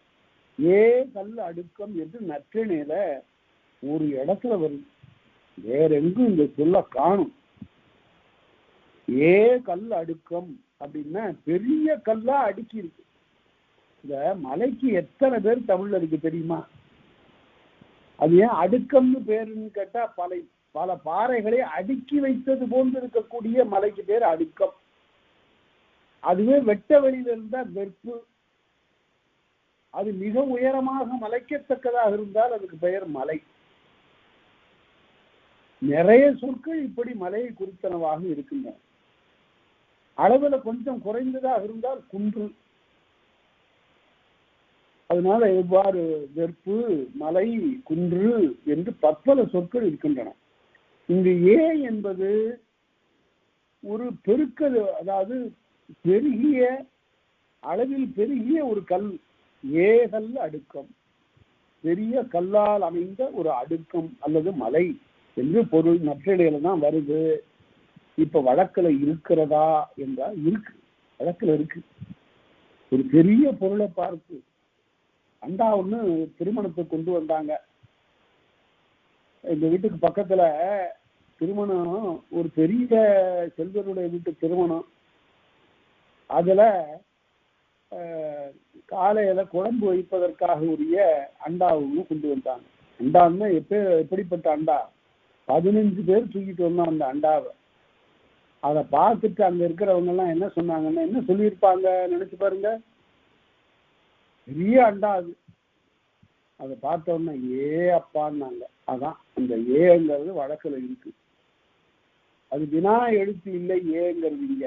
ஏ அப்பா அப்படின்னு வியப்பிடை சொல், அது உரிச்சொல்லாகவும் வருகிறது. ஏங்கிறது பெரியது என்று பொருள், பெருக்கம் என்று பொருள். அடுத்தது உகப்பே உயர்தல், உவப்பே உவகை. இந்த ரெண்டு சொற்களுக்கும் பாருங்க ஒரு எழுத்து வேறுபாடு, ஆனா பொருள் நிறைய வேறுபட்டு இருக்கிறது. உகப்பே உயர்தல் அப்படின்னா, ஒரு பருந்து விசும்பிலே உகந்து ஆடும்னா, உகந்து ஆடும்னா உயரத்துல போய் ஆடு. உயர உயர பறக்கின்ற பருந்து. ஊர்க்குருவி பருந்து உயர உயர பறந்தாலும் ஊர்க்குருவி பருந்தாகாதுன்னா, இந்த உயர பறக்கிறதுனா உகந்து பறப்ப என்று சொன்னோம். விசும்பு உகந்து ஆடாது என்று பொருள். அகநானூற்றுலதான் விசும்பு உகந்து ஆடாது. இந்த விசும்புங்கிறதுக்கு வானம்னு பொருள். ஏன் அதுக்கு விசும்புன்னு பேர் என்றால், விசும்புதல் என்றால் பார்த்து கொண்டே போக போக நீண்டு கிடக்கிறது. அதுக்குதான் விசும்புன்னு பேரு. விடாம ஒரு பையன் அழுதுகிட்டே இருக்கிறான், விசும்புறான் விசும்புறான், அப்படி விசும்புறான். அதாவது என்ன பொருள் என்றால் விடாது அழுதல், அதுக்கு பேர் விசும்புதல். அதே போல விசும்பு என்பது விடாது நீளமா போய்கொண்டிருக்கிறது, அதற்கு பெயர் விசும்பு. விசும்பு உகந்து ஆடும் என்றால் வானத்துல போய் உயர்ந்து பறக்கிறது இந்த பருந்து.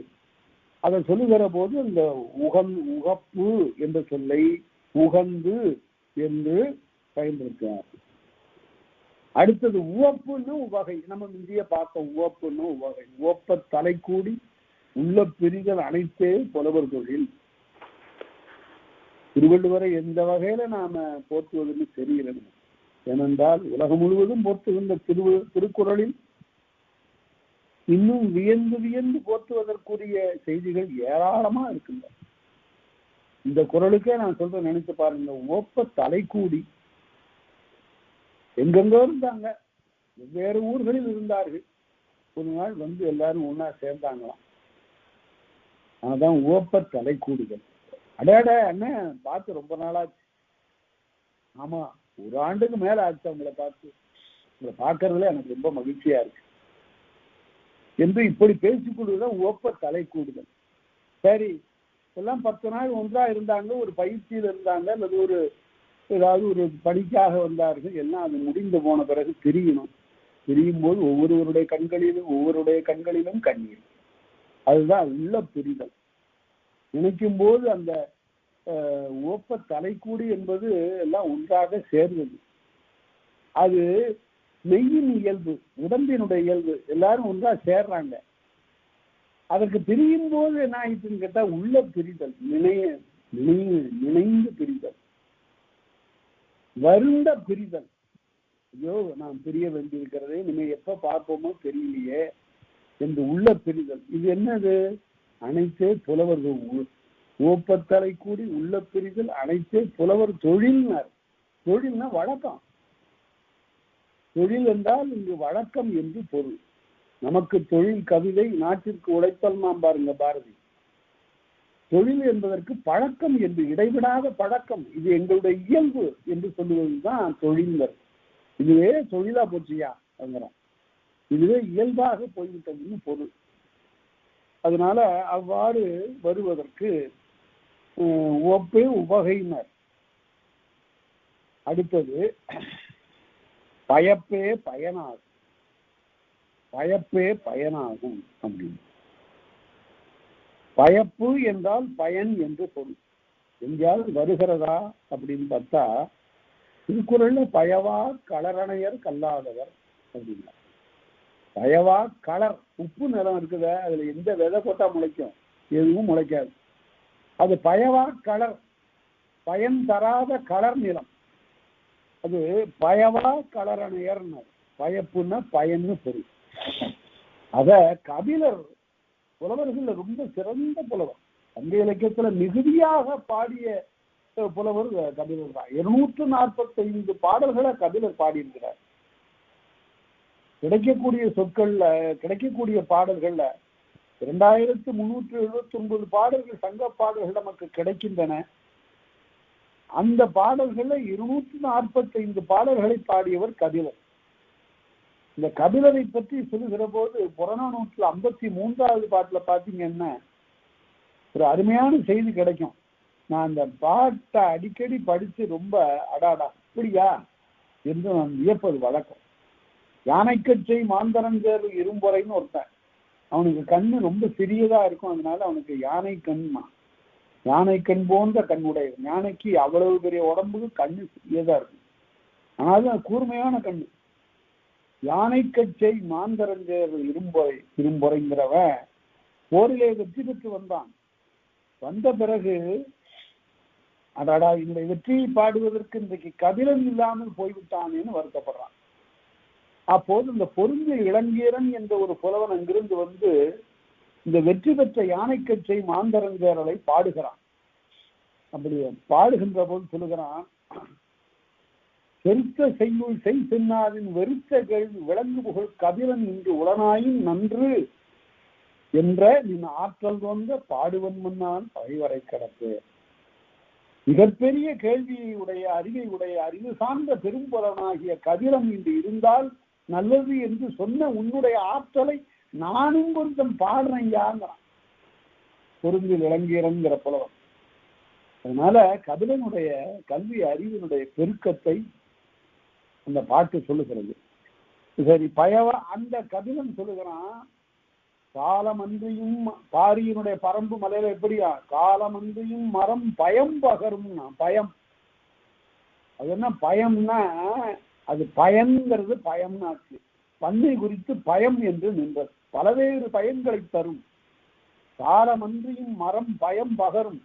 மரம் பல பயன்களை தரும்.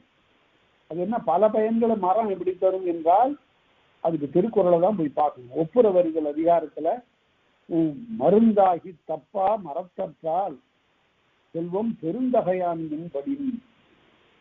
மருந்து மரம் போல பயன்படும். மருந்து மரம் எப்படி பயன்படும்? உரையில பாருங்க, பரிமேலழகர் உரையில அதனுடைய இலை பயன்படும், அதனுடைய வேர் பயன்படும், அதனுடைய பட்டை பயன்படும், அதனுடைய காய் பயன்படும், பழம் பயன்படும். பயன் என்பது ஒருமை, பயம் என்பது பன்மை. இந்த மகர ஈற்று நெய் இருக்குத, அது பன்மைக்கு வரும். அதனால நம்ம இலக்கணத்துல கூட சொல்லுகிற போது மரம்னு சொல்லுவாங்க. மரம்னா ஒரு மரம், மரம் அப்படின்னு சொன்னா அது பன்மை குறித்ததுதான். அப்புறம் ஒருமைக்கும் வந்து விட்டது. ஒரு மரம் தோப்பாகாது அப்படின்னா அது ஒருமைக்கும் வந்து விட்டது. இந்த இடத்துல பயப்பே பயனாகும். பயப்பு என்றால் அது பயன் என்ற பொருளை உடையது. மருந்தாகி தப்பா மரத்தற்றால் செல்வம் என்று சொல்வது போல பலவேறு பயன்களை தருவதுதான் ஒரு மரம். அதுபோல பலவேறு பயன் இதுதான் பயம் என்று சொல்லுவது வழக்கம். அத காலமன்றியும் மரம் பயம் பகரும் பார் கபிலர். பாரியை பற்றி சொல்லுகிற போது பரம்பு நாட்டில் இருக்கக்கூடிய மரம் அந்தந்த காலத்துலதான் ஒவ்வொரு பழம் தரும். இலந்தை பழம் ஒரு காலத்துல வரும், நாவல் பழம் ஒரு காலத்துல வரும், நெல்லிக்காய் ஒரு காலத்துல வரும். ஆனா பரம்பு நாட்டில் இருக்கக்கூடிய மரம் எல்லா காலங்களிலும் பயன் தரும். காலமன்றியும் மரம் பயம் பகரும் அப்படின்னு சொல்லுவார். அடுத்தது இந்த சொற்கள் எல்லாம் எதற்காக சொல்லுறா? இவையெல்லாம் செய்யுளிலே பயின்ற சொற்கள். செய்யுள்னா என்ன? அது என்ன அவ்வளவு சிறப்பா இருக்கு? வழக்கை விட செய்யுள் அவ்வளவு உயர்ந்ததா அப்படின்னா, செய்யுள் என்பது அறிவுடை புலவனுடைய படைப்பு. ஆழ்ந்து சிந்தித்து எழுதுகிறாங்க. வேகத்துல ஏதாவது சொல்லிட்டு போறது செய்யுள் இல்லை. இந்த செய்யுளுக்கு இலக்கணம் சொல்ல வந்த நன்னூலாசிரியர் சொல்றான், பல்வகை தாதுவின் உயிர்க்கு உடல் போர் பல சொல்லால் பொருக்கு இடனாக உணர்வினின் வல்லோர் அணிதர செய்வன செய்யும். இந்த நூற்பாவை நீங்க நல்லா படிச்சு வச்சுங்க. என்ன யாரு செய்யுளுக்கு இலக்கணம் கேட்டா இந்த 3 அடியை சொன்னா போதும். நூலாசிரியனாகிய பவனந்தி முனிவன் செய்யுளுக்கு இலக்கணம் சொல்லுகிற போது பல்வகை தாதுவின் உயிர்க்கு உடல் போர்ப்பல.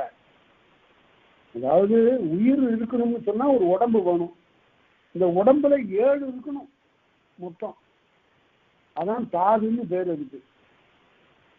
செத்து கொண்டிருக்கக்கூடிய ஒருவரை பார்த்து மருத்துவன் அங்கிருந்து வந்து கையை நாடியை பிடிச்சு தாது கொஞ்சம் குறைச்சலா பேசுதுங்களேன்பா. அப்படின்னா என்ன பொருள் என்றால் இந்த 7 சரியா இல்லை, அதுதான் தாதுன்னு பேரு. அது என்ன தாது 7 என்ன 7 என்னன்னு யாரை போய் கேட்கறது? இப்ப யாருக்கும் தெரியாது. ஆனால் நன்னூலுக்கு உரை எழுதிய சங்கர நமச்சிவாயர் என்ற ஒப்பற்ற பெரும்புலவர் அந்த 7 என்னன்னு இருந்தார். உடம்புல இருக்கிற 7 தாது எது? தோல், இரத்தம், இறைச்சி, மேதை, எலும்பு, மச்சை, சுவேதநீர். நன்னூல்ல 268வது நூற்பாவை நீங்க நெட்டுரு பண்ணுங்க. இந்த 3 அடி யாரு செய்யுளுக்கு இலக்கணம் கேட்டா இதை சொல்லுங்க. அதுல இந்த பல்வகை தாதுன்னா தாது என்றால் இந்த 7 என்று சங்கர நமச்சிவாயர் எழுதுகிறார். தோல், ரத்தம், இறைச்சி, மேதை, எலும்பு, மச்சை, சுவேத நீர் அப்படின்னு. மேதைன்னா நினம்னு பொருள். நினம்னா என்ன? கொழுப்பு. அதுவும் வேண்டும். உடம்பிற்கு தேவையான கொழுப்பும் இருக்கிறது, தேவையற்ற தேவையில்லாத கொழுப்பும் இருக்கிறது. ஒரு முறை மாப்போசி அவர்கள், சிலம்பு செல்வர் மாப்போசி அவர்கள் அண்ணாவை பார்ப்பதற்கு வந்தார். எதுக்காக வந்தார்னா, மேலவையில ஒரு உறுப்பினருக்கு தேர்தல் நடக்க போகுது, அந்த தேர்தலில் நான் நிற்கலாம் என்று நினைக்கிறேன், எனக்கு உங்கள் கட்சியினர் வாக்களித்தால் நான் உறுப்பினர் ஆகிவிடுவேன் என்று கேட்பதற்காக சிலம்பு செல்வர் மாப்போசி அவர்கள் அண்ணாவை தேடி வருகிறார். அப்ப அதற்கு முன்புதான், சில நாட்கள் முன்பு வரையில சிலம்பு செல்வர் அண்ணாவை பற்றி மேடைகள்ல கொஞ்சம் கடுமையா பேசியிருந்தார். அதெல்லாம் அரசியல்ல இயல்புதான். அங்கிருந்து அவரை பார்க்க வருகிறார். பார்க்க வருகிற போது இப்பதான் சாப்பாட்டுக்கு ஒரு ஆளிடம் அண்ணா தனக்கு வேண்டிய உணவெல்லாம் சொல்லி இதெல்லாம் வாங்கிட்டு வாப்பாங்கிறாரு. அந்த நேரத்தில் சிலம்பு செல்வர் வந்த உடனே, என்ன சிவஞானம் உங்களுக்கு சேர்த்து வாங்கி வர சொல்லட்டுமான்னு கேட்கிறாரு. அதெல்லாம் வேண்டாம்ண்ணா. ஏன்? அதெல்லாம் நான் இப்போ அதிகமா சாப்பிடக்கூடாதுன்னு மருத்துவர் சொல்லியிருக்காரு. ஏன் அப்படி சொன்னாரு? எனக்கு கொஞ்சம் கொழுப்பு இருக்கு, அதனால சாப்பிட வேணாம்னு சொல்லியிருக்காரு. நீ கொழுப்பு இருக்குங்கிறது மருத்துவருக்கும் தெரிஞ்சு போச்சாங்கிறாரு அண்ணா வேடிக்கையாக. 2 பேரும் அவளை ரொம்ப கலந்து உரையாடி கொண்டிருக்கிறார்கள். ஒப்ப தலை கூடி மகிழ்கிறார்கள். அதற்கு பிறகு தன்னுடைய தேவையை சொல்லுகிறார். பிறகு அண்ணா விடை சொல்லுகிறார். போகும். அதாவது அதை வேடிக்கையா சொல்றாரு. உடம்புல கொழுப்பு இருக்கிறதுன்னு ஒரு சொல்ல, உங்களுக்கு கொழுப்பு மிகுதியாக இருப்பது மருத்துவருக்கும் தெரிந்து கொடுத்தாருன்னு கேட்கிறாரு பாருங்க. அதை கேட்டு இவரே சிரிக்கிறார். அதுபோல இந்த 7 ரொம்ப தேவை. தோல், ரத்தம், இறைச்சி, மேதை, எலும்பு, மச்சை, சேத நீர். மேதை என்றால் நிணம் அல்லது கொழுப்புன்னு பொருள். மச்சைங்கிறது எலும்புக்கு இடையில இருக்கக்கூடிய, எலும்பை இயக்கக்கூடிய, இலகுவாக எலும்பை நகர்த்தக்கூடிய ஒரு சதை மச்சை.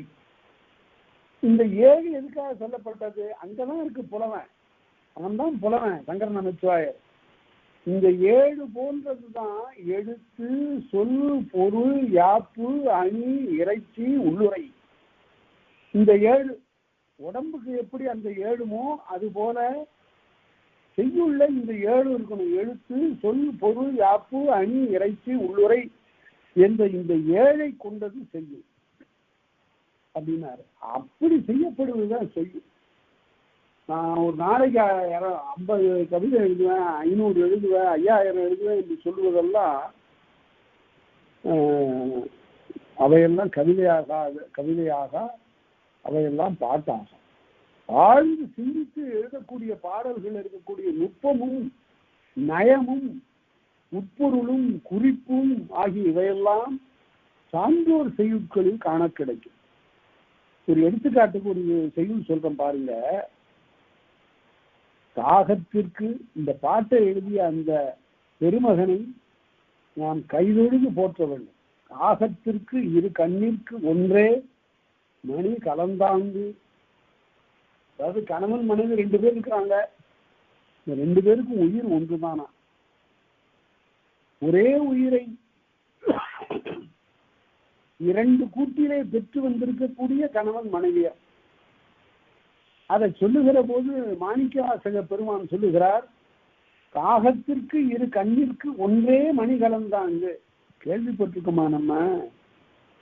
2 கண்ணு இருந்தாலும் காக்காக்கி அந்த கண்ணுக்குள்ள இருக்கிற மணி ஒன்றுதானா. நமக்கு இருக்கு 2 கண்ணுக்கு 2 மணி இருக்கு, கண்மணி. ஆனா காக்காய்க்கு கண்மணி ஒன்றுதான். அதனால்தான் காக்கா பார்க்கும்போது அப்படி முகத்தை அப்படி சாட்சி பார்க்கும். அப்படி கீழே அப்படி சாய்க்கும் போது அந்த மணி கீழ் கண்ணுக்கு வந்துடும். இந்த பக்கம் சாட்சிச்சுன்னா உடனே அந்த கண்ணுக்கு போயிடும். அது போல 2 உடம்புக்கும் ஓர் உயிர்ங்கிறதுக்கு ஒரு உவமை மாணிக்கவாசகர் சொல்லியிருக்கிறாரு. காகத்திற்கு 2 கண்ணிற்கு ஒன்றே மணி கலந்தாங்கு இவர் ஆகத்துள் ஓர் உயிர் கண்டனம்.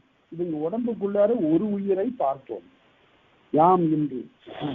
ஏகத்து ஒருவர் இரும்பொழில் அம்பலவன் மலையில் தோகைக்கும் தோன்றற்கும் ஒன்றாய் வரும் இன்பத் துன்பங்களே. எனக்கு தெரிந்த ஒருத்தரை பார்க்க போயிருந்தேன். அப்ப சொன்னாரு, எனக்கும் உடம்பு சரியில்லை, எங்க வீட்டுல என்னுடைய மனைவிக்கும் உடம்பு சரியில்லைன்னாரு. இது தாங்க மாணிக்கவாசகர் சொல்லியிருக்காரு அப்படின்னு. என்ன சொல்லியிருக்காருன்னு கேட்டாரு. தோகைக்கும் தோன்றலுக்கும் ஒன்றாய் வரும் இன்பத் துன்பங்களே. ஏன்னா 2 பேர் கூட்டுல இருக்கிறதும் ஒரு உயிர் இல்லை. அதனால ஒருத்தருக்கு மாத்திரம் உடம்பு சரியில்லைன்னு போனா அது இல்லை, சரியில்லை. அதனால 2 பேருக்கும் ஒன்னாதான் வரும். ஏன்னு கேட்டா 2 பேர் கூட்டுலையும் இருக்கிறது ஒரு உயிர். தோகைக்கும் தோன்றலுக்கும் ஒன்றாய் தோன்றும் ஒன்றாய் வரும் இன்பத் துன்பங்களே. இன்ப துன்பம் என்பது ஒன்றாகத்தான் வரும் என்று மாணிக்கவாசகர் சொல்கிறார். இவ்வாறு அரிய செய்திகளை இந்த பாட்டில் என்ன நாம் தெரிந்து கொண்டோம் என்றால், ஒரு மிக பொருத்தமான ஒரு உவமை. காகத்தினுடைய 2 கண்ணிற்கு ஒரு மணி இருப்பது போல ஆண் பெண் என்று அமைந்த இல்லறம் செய்யக்கூடிய கணவன் மனைவியருக்கு 2 உடல் ஓர் உயிர் என்று சொல்லக்கூடிய அரிய உவமை பயிர்கள். இவ்வாறு வருவன எல்லாம் தான் செய்யுள் என்று அறியப்படும்.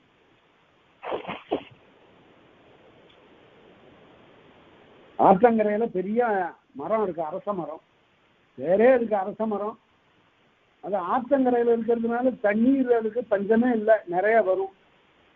ஆனா அந்த ஆற்றங்கரையில் இருக்கிற அரச மரம் ஒரு காலத்துல வெள்ளம் அதிகமாக வருகிற போது, காற்று மிகுதியாக அடிக்கிற போது பொத்துன்னு கீழே விழுந்து, எவ்வளவு பெரிய மரம் அது தாங்கி நிற்க முடியவில்லை, விழுந்து விடுகிறது.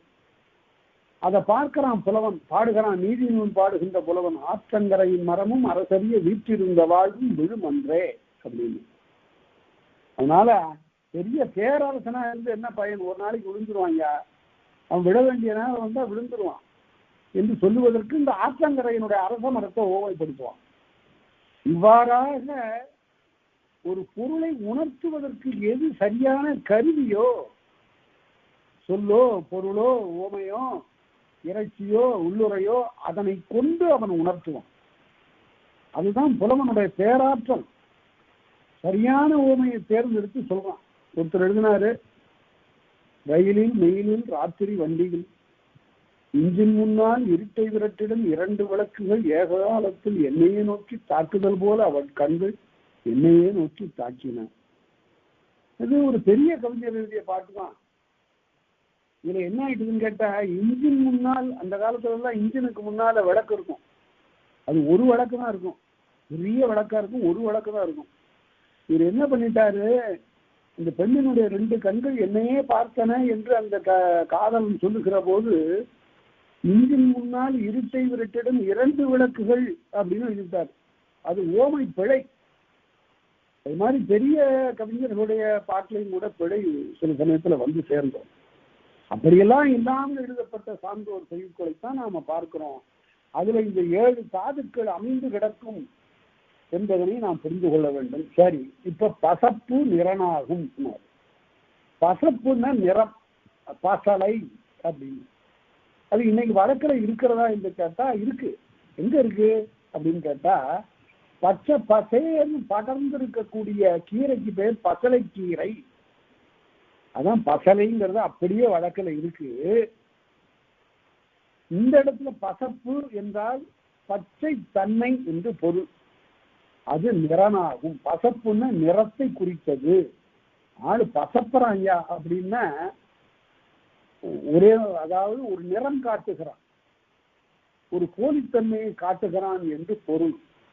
பசப்பு நிறனாகும். இதுக்கு எடுத்துக்காட்டு எங்க போய் பார்ப்பது என்றால், குறுந்தொகையில அருமையான ஒரு பாட்டு, உலக இலக்கியங்களில் இடம்பெறத்தக்க ஒரு பாட்டு. அது எப்படின்னு கேட்டா, காதலன் அங்கிருந்து வந்து, கணவன் அங்கிருந்து வந்து, நீண்ட காலம் பிரிந்திருந்து பொருள் தேடச் சென்ற காதலன் திரும்ப வருகிறான்.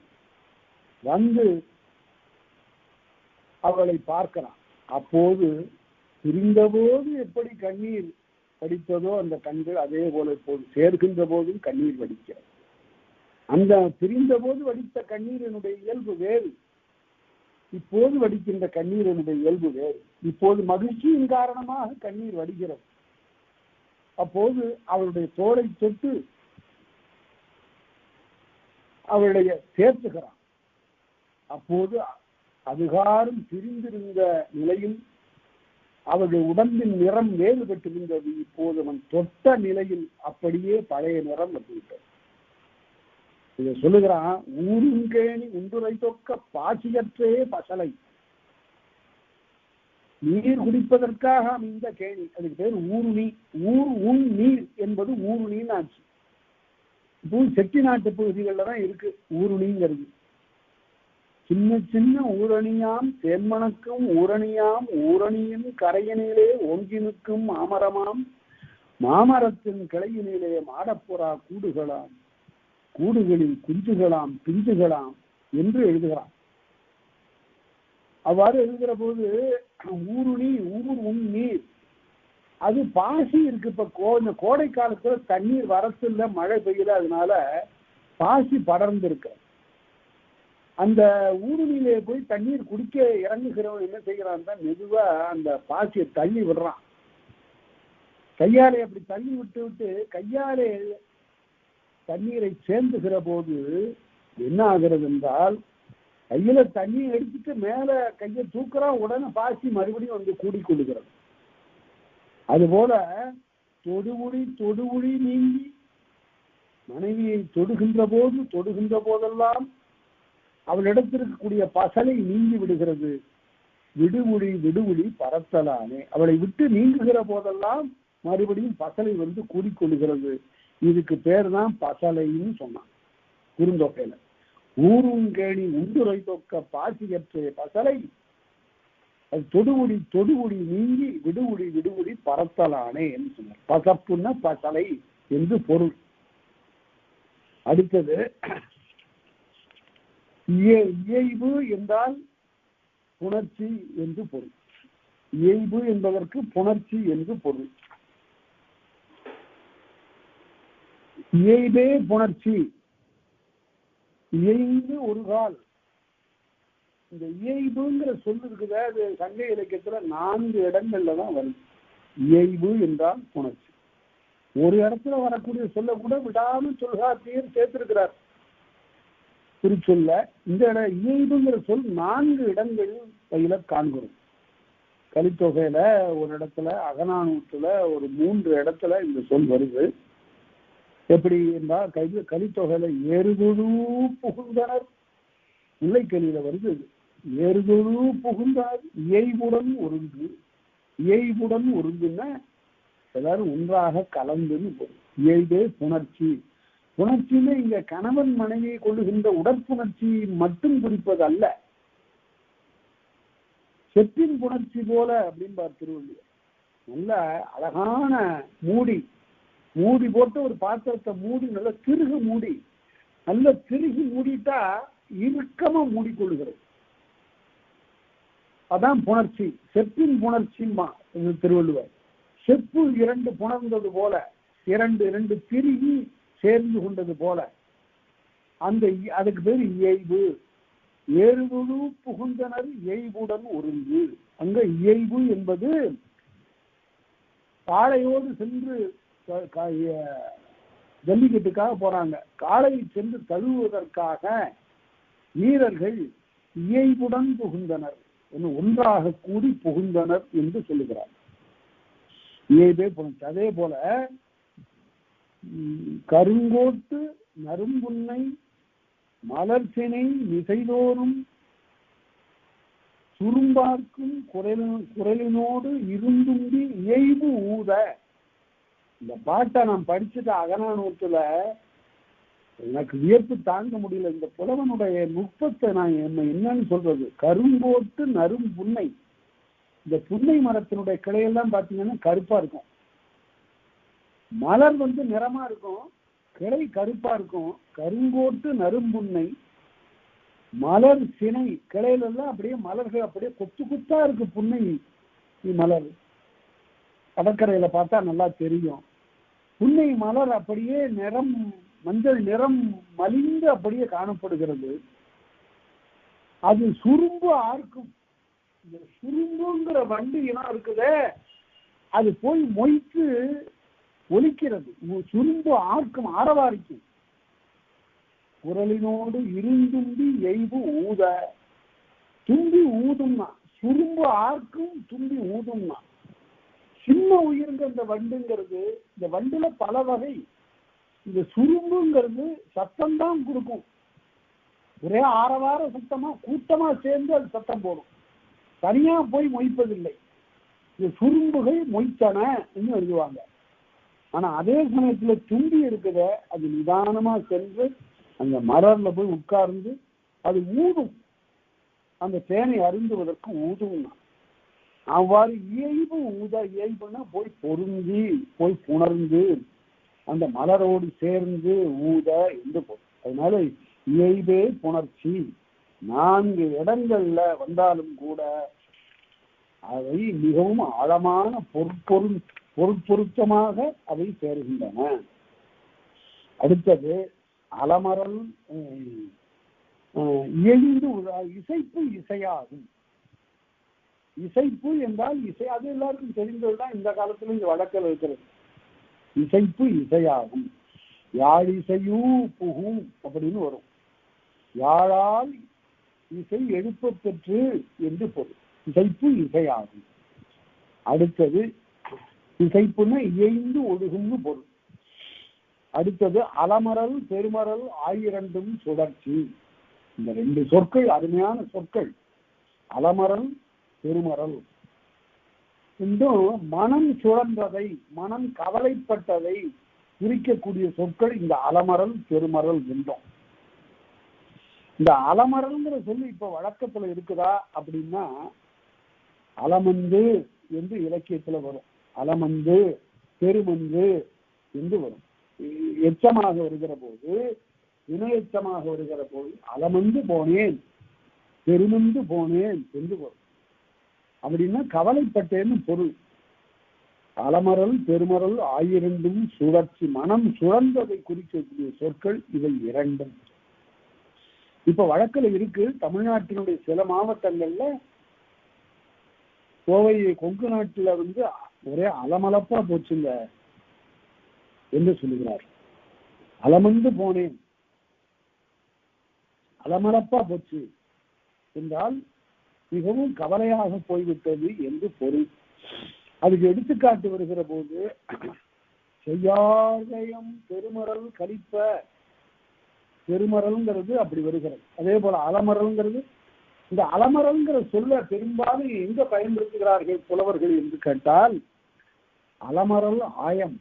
இந்த தலைவியோட கூட்டத்துல பெண்கள் கூட்டம் இருக்குது, தோழிமார் கூட்டம், இந்த ஆயம் இருக்கிறது, இந்த ஆயம் தான் கூட்டம். இந்த ஆயம் அலமரல் ஆயம். ஒரே ஆரவாரம், ஒரே கவலையோட அச்சத்தோட இவர்கள் பொது இடங்களில் சென்று புலம்புகிறார். ஆற்றில் போய் நீராடுகிற போது இவர்களுக்கு இடையில ஏதாவது தாக்குமோ, யாராவது பார்ப்பார்களோ, யாராவது நம்மை கைப்பற்றுவார்களோ என்று ஒரு அச்சத்தோடு கவலையோடு வருகிறார்கள். அதனால அலமரல் ஆயம்.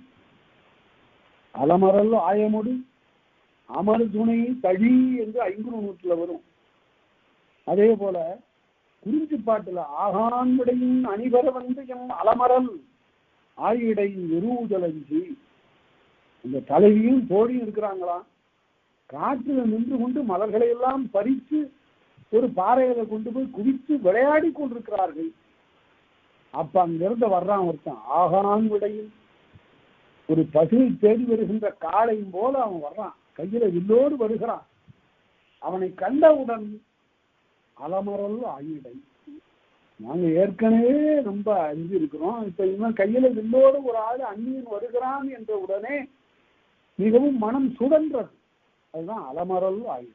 குறிஞ்சி பாட்டு இருக்குத, அதுல இன்னும் எத்தனையோ ஆண்டுகளுக்கு ஆராய்ச்சி செய்யலாம். இப்ப நான் ஒரு 15 ஆண்டுகளுக்கு முன்பு எழுதப்பட்டிருக்கிற கட்டுரையை நான் உங்களுக்கு அனுப்புகிறேன், அதெல்லாம் நீங்க பார்க்கலாம். குறிஞ்சி பாட்டுங்கிறது எப்படி எழுதப்பட்டதுங்கிறத பற்றி ஆராய்ந்து ஒரு செய்தியை நான் அதில் சொல்லியிருக்கிறேன். அதுக்கு இந்த குறிஞ்சி பாட்டுக்கு பெருங்குறிஞ்சின்னு நச்சினார்கினியர் தன்னுடைய உரையில எழுதினார். அது என்ன பெருங்குறிஞ்சி என்பதற்கு பல பேருக்கு பொருள் தெரியாமல் இருந்தது. அதை புறப்படுத்துவான் வேண்டி நான் ஆராய்ந்து, குறிஞ்சி பாட்டு என்று சொன்னா ஒரு மலை நிலத்தை பற்றியது ஒரு பாட்டு. அப்படி குறிஞ்சி திணையை பற்றி பாடல்கள் பல இருக்கின்றன.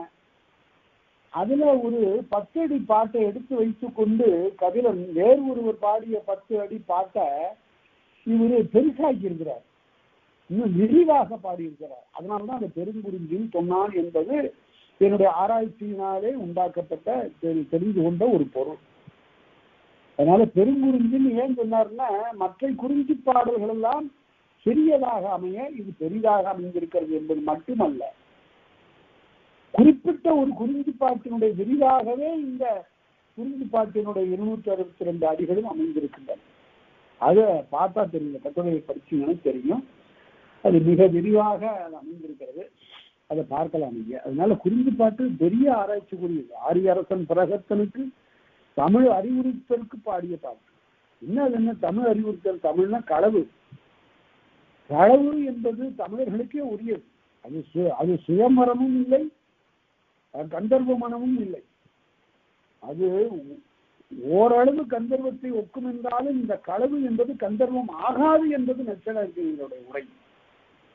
ஏனென்று கேட்டால், கந்தர்வம் என்பது கற்பு இன்றியும் அமையும், களவோடே முடிஞ்சு போயிடும் கந்தர்வம், காந்தர்வ விவாகம். ஆனா கற்பு இங்கே களவு என்பது அது கற்பல தான் முடியும். களவு என்பது நீண்ட காலம் நிலைக்காது, சில நாட்கள் தான் களவு என்பது. அது கற்பல தான் போய் முடியும். அவ்வாறு சொல்லுவது பாரியா எங்க ஒழுக்கம் இல்லையா என்று ஒரு ஆரிய அரசுக்கு சொல்லுகிற போது, எங்கள் தமிழருடைய வழக்கத்தில் அது ஒழுக்கம் மிக இன்றியமையாதது. அந்த ஒழுக்கத்தை கட்டி காக்கின்ற பெருமை பெற்றோர்களுக்கு மட்டுமில்லை, சமுதாயத்திற்கு உண்டு, தோழிமாருக்கு உண்டு, சான்றோர்க்கு உண்டு, ஊராருக்கு உண்டு, அலர் பேசுவாருக்கு உண்டு, மகளிருக்கு உண்டு என்று பல வகையாலும் எடுத்து காட்டுகின்ற ஒரு அருமையான செய்யுள் குறிஞ்சிப்பாட்டு. அதுல இந்த அலமரல் பெருமரல் ஆகிய சொற்கள் வருகின்றன. அலமரல் என்ற சொல் வருகிறது, பெருமரல் என்ற சொல்லு பல இடங்கள்ல வருகிறது. பெருமரல் உய்ய என்று குறுந்தொகையில வரும். பெருவீங்களவி பெருமரல் உய்ய செய்யார்வேயம் பெருமரல் கலிப்ப என்று புறநானூற்றுப்படையில வரும். பெருமரல் என்றால் அஞ்ச, மனம் சுழல, பகைவர்களெல்லாம் மனம் பெருமந்து அலையுமாறு நீ மிகப்பெரிய வீரனாக திகழ்ந்தாய் என்று புறநானூற்றுப்படையில கரிகாலனை பாடுகிறார் முடத்தாம கன்னியார். சரி, அடுத்தது மழவும் குழவும் இளமை சொல்ல. இங்கே பார்த்தோம் மழலை குழவி என்ற சொற்கள் வரும். இந்த மழைங்கிற சொல்ல நிறைய இடங்கள்ல சங்க இலக்கியங்கள்ல மழைங்கிற சொல் வருது. பெரும்பாலும் இது யானையை குறிப்பதற்கு வருகிறது. இளம் பிடிங்கிறான், மழை களிறுங்கிறான். ஆண் யானையில இளமையாக இருக்கக்கூடிய யானையை மழை களிறு என்று சொல்லுகிறான். இளமைய யானையில இளைய யானை தான் அழகு. மழகளிறு, மைந்து மலிந்த மழகளிறு. மைந்து என்றால் வலிமை என்று பொருள். ஒரு குடும்பத்துல வலிமையுடையவனாக இருப்பதன் பேர் மைந்தன். மைந்து மலிந்த மழகளிறு, ஈரம் மலிந்த மழ இளமையான களிறு என்று பொருள். அது புறநானூற்றுல 22வது பாட்டுல சொல்லப்படும். அடுத்தது மரம்புகள் மழகளிறு உறங்கும் நாடன். களிறு உறங்கும், மழகளிறு உறங்கும் நாடன், இளமையான களிறு உறங்குகின்ற நாட்டை உடையவன்.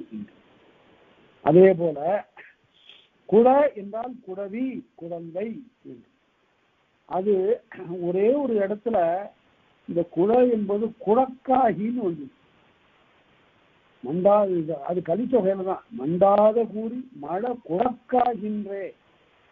அப்பதான் பேராவரையர் எழுதுகிறாரு, குடம்னு ஒரு சொல்லு இது கலித்தொகைக்கு உரை எழுதிய பதிப்பு, கலித்தொகைக்கு பதிப்புரை எழுதிய அனந்தராமையர் அவர்கள் குழக்குன்னு ஒரு சொல்லு இருந்திருக்கும் போலும் எழுதுகிறார். குழக்குன்னா இளமையானது என்று பொருள். மழவும் குழவும் இளமை பொருள அப்படின்னு சொன்னாங்க. அடுத்தது சீர்த்தி மிகுபுகழ். கீர்த்தி என்றால் மிகுந்த புகழை குறிப்பது. இப்ப கீர்த்தின்னு சொல்றோம். கீர்த்தி தமிழ் சொல் இல்லை, அது சீர்த்தி தான் தமிழ் சொல். துன்னரும் கீர்த்தி, யாராலும் எண்ணுவதற்கு அரிய பெரும் புகழ் என்பதை துன்னரும் கீர்த்தி. நன்னூல் பாயிரத்திலையும் அந்த துன்னரும் கீர்த்தின்னு வரும். துன்னரும் கீர்த்தி என்று வரும். அந்த கீர்த்திங்கிறது சங்க இலக்கியத்துல 3 கலித்தொகையில ஒரு இடத்துல, புறநானூற்றுல ஒரு இடத்துல வருகிறது. ஆனா என்ன கவர்ந்தது, இந்த 3 இடத்துலயும் அருமையாக தான் சொல்லப்படுகிறது. நான் இப்போ ஒரு பாட்டு சொல்றேன் பாருங்க. இந்த பாட்டுல அந்த சீர்த்திங்கிற சொல்லு ரொம்ப அழகாக பொருளை புலப்படுத்தி விடுகிறது. நந்திவர்மன் என்று ஒரு செல்லார் என்கிற நந்திவர்மன் அவனுக்கு பேரு. செல்லாற்றை வென்றவன். அவன் வரலாற்றுல 3ஆம் நந்திவர்மன், பல்லவர் வரலாற்றுல 3ஆம் நந்திவர்மன் என்று பேசப்படுவான். அந்த நந்திவர்மனை பற்றி பாடிய கலம்பகத்துக்கு பேர் நந்தி கலம்பகம். கலம்பகத்திலே ரொம்ப சுவையான கலம்பகம் இந்த நந்தி கலம்பகம். அந்த நந்தி கலம்பகத்துல அவன் இறந்து போகிறான். நான் இதை சொல்லுவது நீங்கள் கண்டிப்பாக தெரிந்து கொள்ள வேண்டிய ஒரு நுட்பமான செய்திக்காக நான் சொல்லுகிறேன். அந்த நந்திவர்மன் இறந்து போன பிறகு அந்த புலவன் பாடுகிறான், வருந்தி பாடுகிறான். அந்த கையறு நிலை செய்யும். கையறு நிலை என்றால் ஒருவன் இறந்ததற்காக வருந்தி பாடுகின்ற பாட்டு. இந்த கையறு நிலையில அவன் பாடுகிற பாட்டுல வானொரு மதியை அடைந்தது உன் வதனம். ஐயா, நீ இறந்து போயிட்ட, உன்னுடைய முகம் ரொம்ப அழகானது, அது இப்ப நிலவை நோக்கி போயிட்ட. ஏனென்றால் அது நிலவை ஒத்தது, நிலவிலிருந்து பெறப்பட்டது. ஆகவே அது நிலவுக்கு போய்விட்டது. வானொரு மதியை அடைந்தது உன் வதனம், வையகம் அடைந்தது உன் சீர்த்தி. இந்த நிலம் முழுவதும் பறந்து போயிட்டு உன்னுடைய சீர்த்தி. சீர்த்தி மிகு புகழ்னு பார்த்தோம். இங்க எவ்வளவு அழகா சொல்லிட்டான் பாருங்க. வையகம் அடைந்தது உன் சீர்த்தி. காணூறு புலியை அடைந்தது உன் வீரம், உன்னுடைய வீரம் காணத்தில் இருக்கிற புலியை போய் அடைந்தது. கற்பகம் அடைந்த உன் கரங்கள், அடைந்ததுன்னு சொல்லல, கற்பகம் அடைந்த உன் கரங்கள், கரங்கள்னு பன்மையா இருக்கிறதுனால அடைந்த சொன்ன. கற்பகம் அடைந்த உன் கரங்கள், கற்பக மரத்தை போய் சென்று சேர்ந்தன உன்னுடைய கைகள். தேனுறு மலராய் அரியிடம் சேர்ந்தாய். ஆகவே லட்சுமி எங்க போயிட்டா? திருமாலோடு போய்விட்டா. உன்னிடம் இருந்த லட்சுமி திருமகள் இப்போது திருமாலோடு சென்று சேர்ந்தாய். தேனுறு மலராய் அரியிடம் சேர்ந்தாய். செந்தழல் புகுந்தது உன் மேனி, தழலை சென்று அடைந்தது உன்னுடைய உடம்பு. யானும் என் கலியும் எவ்விடம் புகும், நானும் என்னுடைய வறுமை இனிமே எங்க போறது? யானும் என் கலியும் எவ்விடம் புகுவேன் இல்லையே நம்பி நாயகனே என்று அழக்கூடிய இந்த பாட்டை பார்த்துவிட்டு அவன் எல்லாரும் சொன்னாங்க அவன் அறம்பாடினான் என்று சொன்னான். இது அறம்பாடியது, அறம்பாடியது நம்ம அறம்பாடுதல்ங்கிறதே ஒரு பிழையான ஒரு வழக்கு. யார் உனக்கு அறம்பாடித்தான அப்படின்னு எல்லாம் சொல்றதெல்லாம் தவறு. அறப்பாடியதுன்னு சொல்லணும். அதை அறம்னு தர்மம், அது வேற. யாரையும் ஒருத்தனை பாட்டால ஒருத்தனை சாகடிக்கிறதுங்கிறதெல்லாம் தமிழ்ல இல்லை. ஒருத்தன் அவன் அற்றுப்போன நிலையில் பாடியதுன்னு பொருள், இறந்து போன நிலையில பாடிய பாட்டு. ஆகவே அறம்பா இந்த பாட்டு அருமையான ஒரு பாட்டு. நந்தி கலம்பகத்துல ஒரு அரசன் இறந்துபட்ட போது அவனுடைய உறுப்புகள், முகம், அவனுடைய கையிலே ஆகியவையெல்லாம் எங்கெங்கெல்லாம் சென்று சேர்ந்தன, அவையெல்லாம் இல்லாமல் போய்விடவில்லை. அவையெல்லாம் அவற்றுக்குரிய மூலப்பொருளோடு சென்று சேர்ந்து விட்டன என்று பாடுகிறான். அதனால அவ்வாறு வருவது சீர்த்தி மிகு புகழ். அதுல வையகம் அடைந்ததும் சீர்த்தி. இந்த புகழ் எந்த நாலா திசைகளையும் சென்று அடைந்ததுன்னா அவன் இறந்தும் கூட வாழ்கிறான் என்று பொருள். அடுத்தது மாலை இயல்பே. மாலைன்னா இயல்புன்னு பொருள். அந்த மாலை வேற. பொழுதை குறிக்கின்ற மாலையும் பூக்களின் தொடுப்பை குறித்த மாலையும் வேறு. அவை உரிச்சொற்கள் இல்லை. அவை இந்த உரிச்சொல் தான் பொருள் தெரியாமல் இருக்கக்கூடிய உரிச்சொல். ஆகவே இதனை நான் இங்கு புலப்படுத்துகிறேன் என்று சொல்லுகிறார். மாலை இயல்பு எங்கு வருகிறது? இரவரன் குறிஞ்சி பாட்டில் தான் வருது. இரவரன் மாலையன் எங்களை பாதுகாத்தான். யானை வெறிந்து அங்கிருந்து வந்தது. உடனே ஒரு அம்பை அதனுடைய மத்தகத்தில் செலுத்தினான். யானை புறம் போயிற்று. உடனே நாங்களும் அச்சம் தீர்ந்தோம். அப்படி எங்களுடைய அச்சத்தை தீர்த்த அவன் அன்று முதலாக சந்தித்த இயற்கை புணர்ச்சியின் பார்ப்பட்ட எங்கள் தலைவன் அன்றிலிருந்து எங்களை மெல்ல அடைத்துக் கொண்டு வந்து எங்களுடைய ஊர் வரையில விட்டுட்டு போவான். இரவரன் மாலையன். அன்றிலிருந்து அவன் இரவு நேரத்தில் வருகின்ற தன்மை உடையவன். மாலை தன்மை. இரவு நேரத்துல வருவான் என்னை பார்ப்பதற்காக. அதான் களவு காதலை குறித்தது.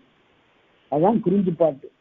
அன்று தொடங்கி இரவரன் மாலையன், இரவிலே வருகின்ற தன்மை உடையவன் என்று வருகிற போது மாலை இயல்பு, இரவிலே வருகின்ற இயல்பை உடையவன் என்று வரும்.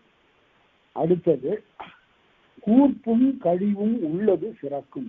இந்த நூற்பா மிக மிக இன்றியமையாதது, நினைவிலே கொள்ளத்தக்கது.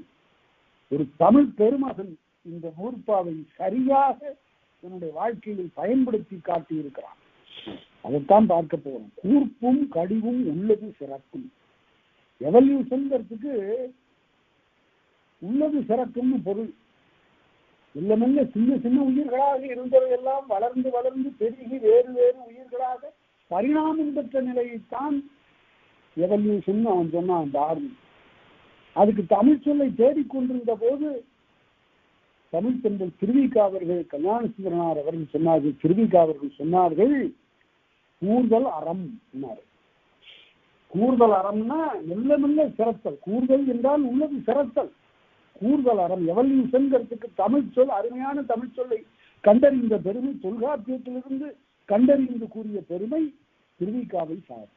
கூர்தல் அறம்னார். கூர்ப்பும் கழிவும். அதே போல கழிவு, கழி என்று சொன்னா மிகுதி என்று பொருள். அது முன்னிருந்ததனை விட இப்போது மிகுந்தது என்று பொருள். பசுனை கூர்ந்த மென்மை என்று நற்றினையில சொல்லுவான். பசுனைன்னா பசுனுடைய நெய் அல்ல, மென்மையான நெய். அது கூர்ந்த மென்மை. இந்த எண்ணெயை தடவி தடவி பார்த்தா தோல் ரொம்ப மென்மை ஆயிடும். அதைத்தான் அவன் சொல்றான், பசுனை கூர்ந்த மென்மை. அது குளிர்ந்த எண்ணெயை தடவி தடவி மிக மென்மையாக ஆகிய, கூர்ந்த, வளர்ந்த, பெருகிய, கழிவும், பசுனை கூர்ந்த மென்மை ஆக்கம் என்று சொல்லுவார். அதே போல நனவின் என்பதாயினும் கங்குல் கனவினற்று அதன் கழிவே மிகுதி. கழிவு என்றால் மிகுதி என்று பொருள். உள்ளது சிறந்தது என்று பொருள். இவ்வாறு கழிவு என்பதற்கு நீக்கி என்று பொருள் அல்ல. இங்கு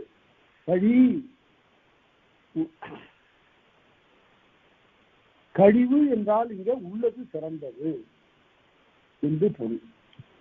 அகநானூற்றுல 379வது பாட்டுல கழிவு என்றால் உள்ளது சிறந்தது என்று அந்த பொருள்ல வருகிறது. எப்படி? மனதில் இயன்றதாயினும் நானும் என்னுடைய காதலனும் மகிழ்ந்து நனவுல மகிழ்ந்திருந்தோம். நல்ல பகல்ல இரவுல நாங்கள் இருவரும் கண்காண மகிழ்ந்திருந்தோம். அது கங்குல் கனவில் இரவு நேரத்து கனவுல அற்று அதன் கழிவே. அது இன்னும் மிகுதி ஆயிடுச்சு. நாங்கள் இருவரும் ஒருவருக்கொருவர் மகிழ்ந்திருந்த மகிழ்ச்சி எங்களுடைய கனவுல பரிணாமம் பெற்றது. அது பல மடங்கா கனவு காட்டுதான் 70mm ஓடி இருக்கும் போது. அது போல அது மிகுதியாக தெரிந்தது. அதுக்கு கழிவுன்னு சொன்னோம். அதனால கூர்ப்பும் கழிவும் உள்ளது சிறக்கும் அப்படின்னு சொன்னார். அதனால அது வரையில 314வது வரையில பார்த்தா பற்பல சொற்களுக்கு பொருள் சொல்லக்கூடிய ஒரு நிலையை பார்க்கிறோம். பல சொற்கள் இப்போதும் வழக்கில் இருக்கின்றன. நாம் அவற்றையெல்லாம் சரியாக உணரவில்லை, சிலவற்றை வழங்கவில்லை. மறுபடியும் இந்த ஒரு மீட்டுருவாக்கம் வேண்டும். இந்த சொற்களை எல்லாம் நாம் எழுதுகின்ற போதாவது இவற்றையெல்லாம் பயன்படுத்தலாம். கூர்தலறம் என்பது இப்போ பரிணாமம் எழுதுறோம், அது வடசொல். இது பரிணாமம் என்பது வடசொல். கூர்தலறம் எழுதலாம். அதை கூர்தலறம் என்பது திருவிக்கா கொடுத்த சொல், தொல்காப்பியத்திலிருந்து பெற்றுக் கொடுத்த சொல் கூர்தலறம் என்று நாம் அந்த சொல்லை நாம் பயன்படுத்தலாம். அப்பாதுரையார் தன்னுடைய இதுல எவல்யூஷன் படிமுறை வளர்ச்சின்னு எழுதினார். படிமுறை வளர்ச்சின்னு எழுதிட்டு அப்புறம் கூர்தலறம்னு எழுதினார் அவரே. அதனால அவ்வாறு கூர்தலறம் என்ற சொல்லை பயன்படுத்தலாம்.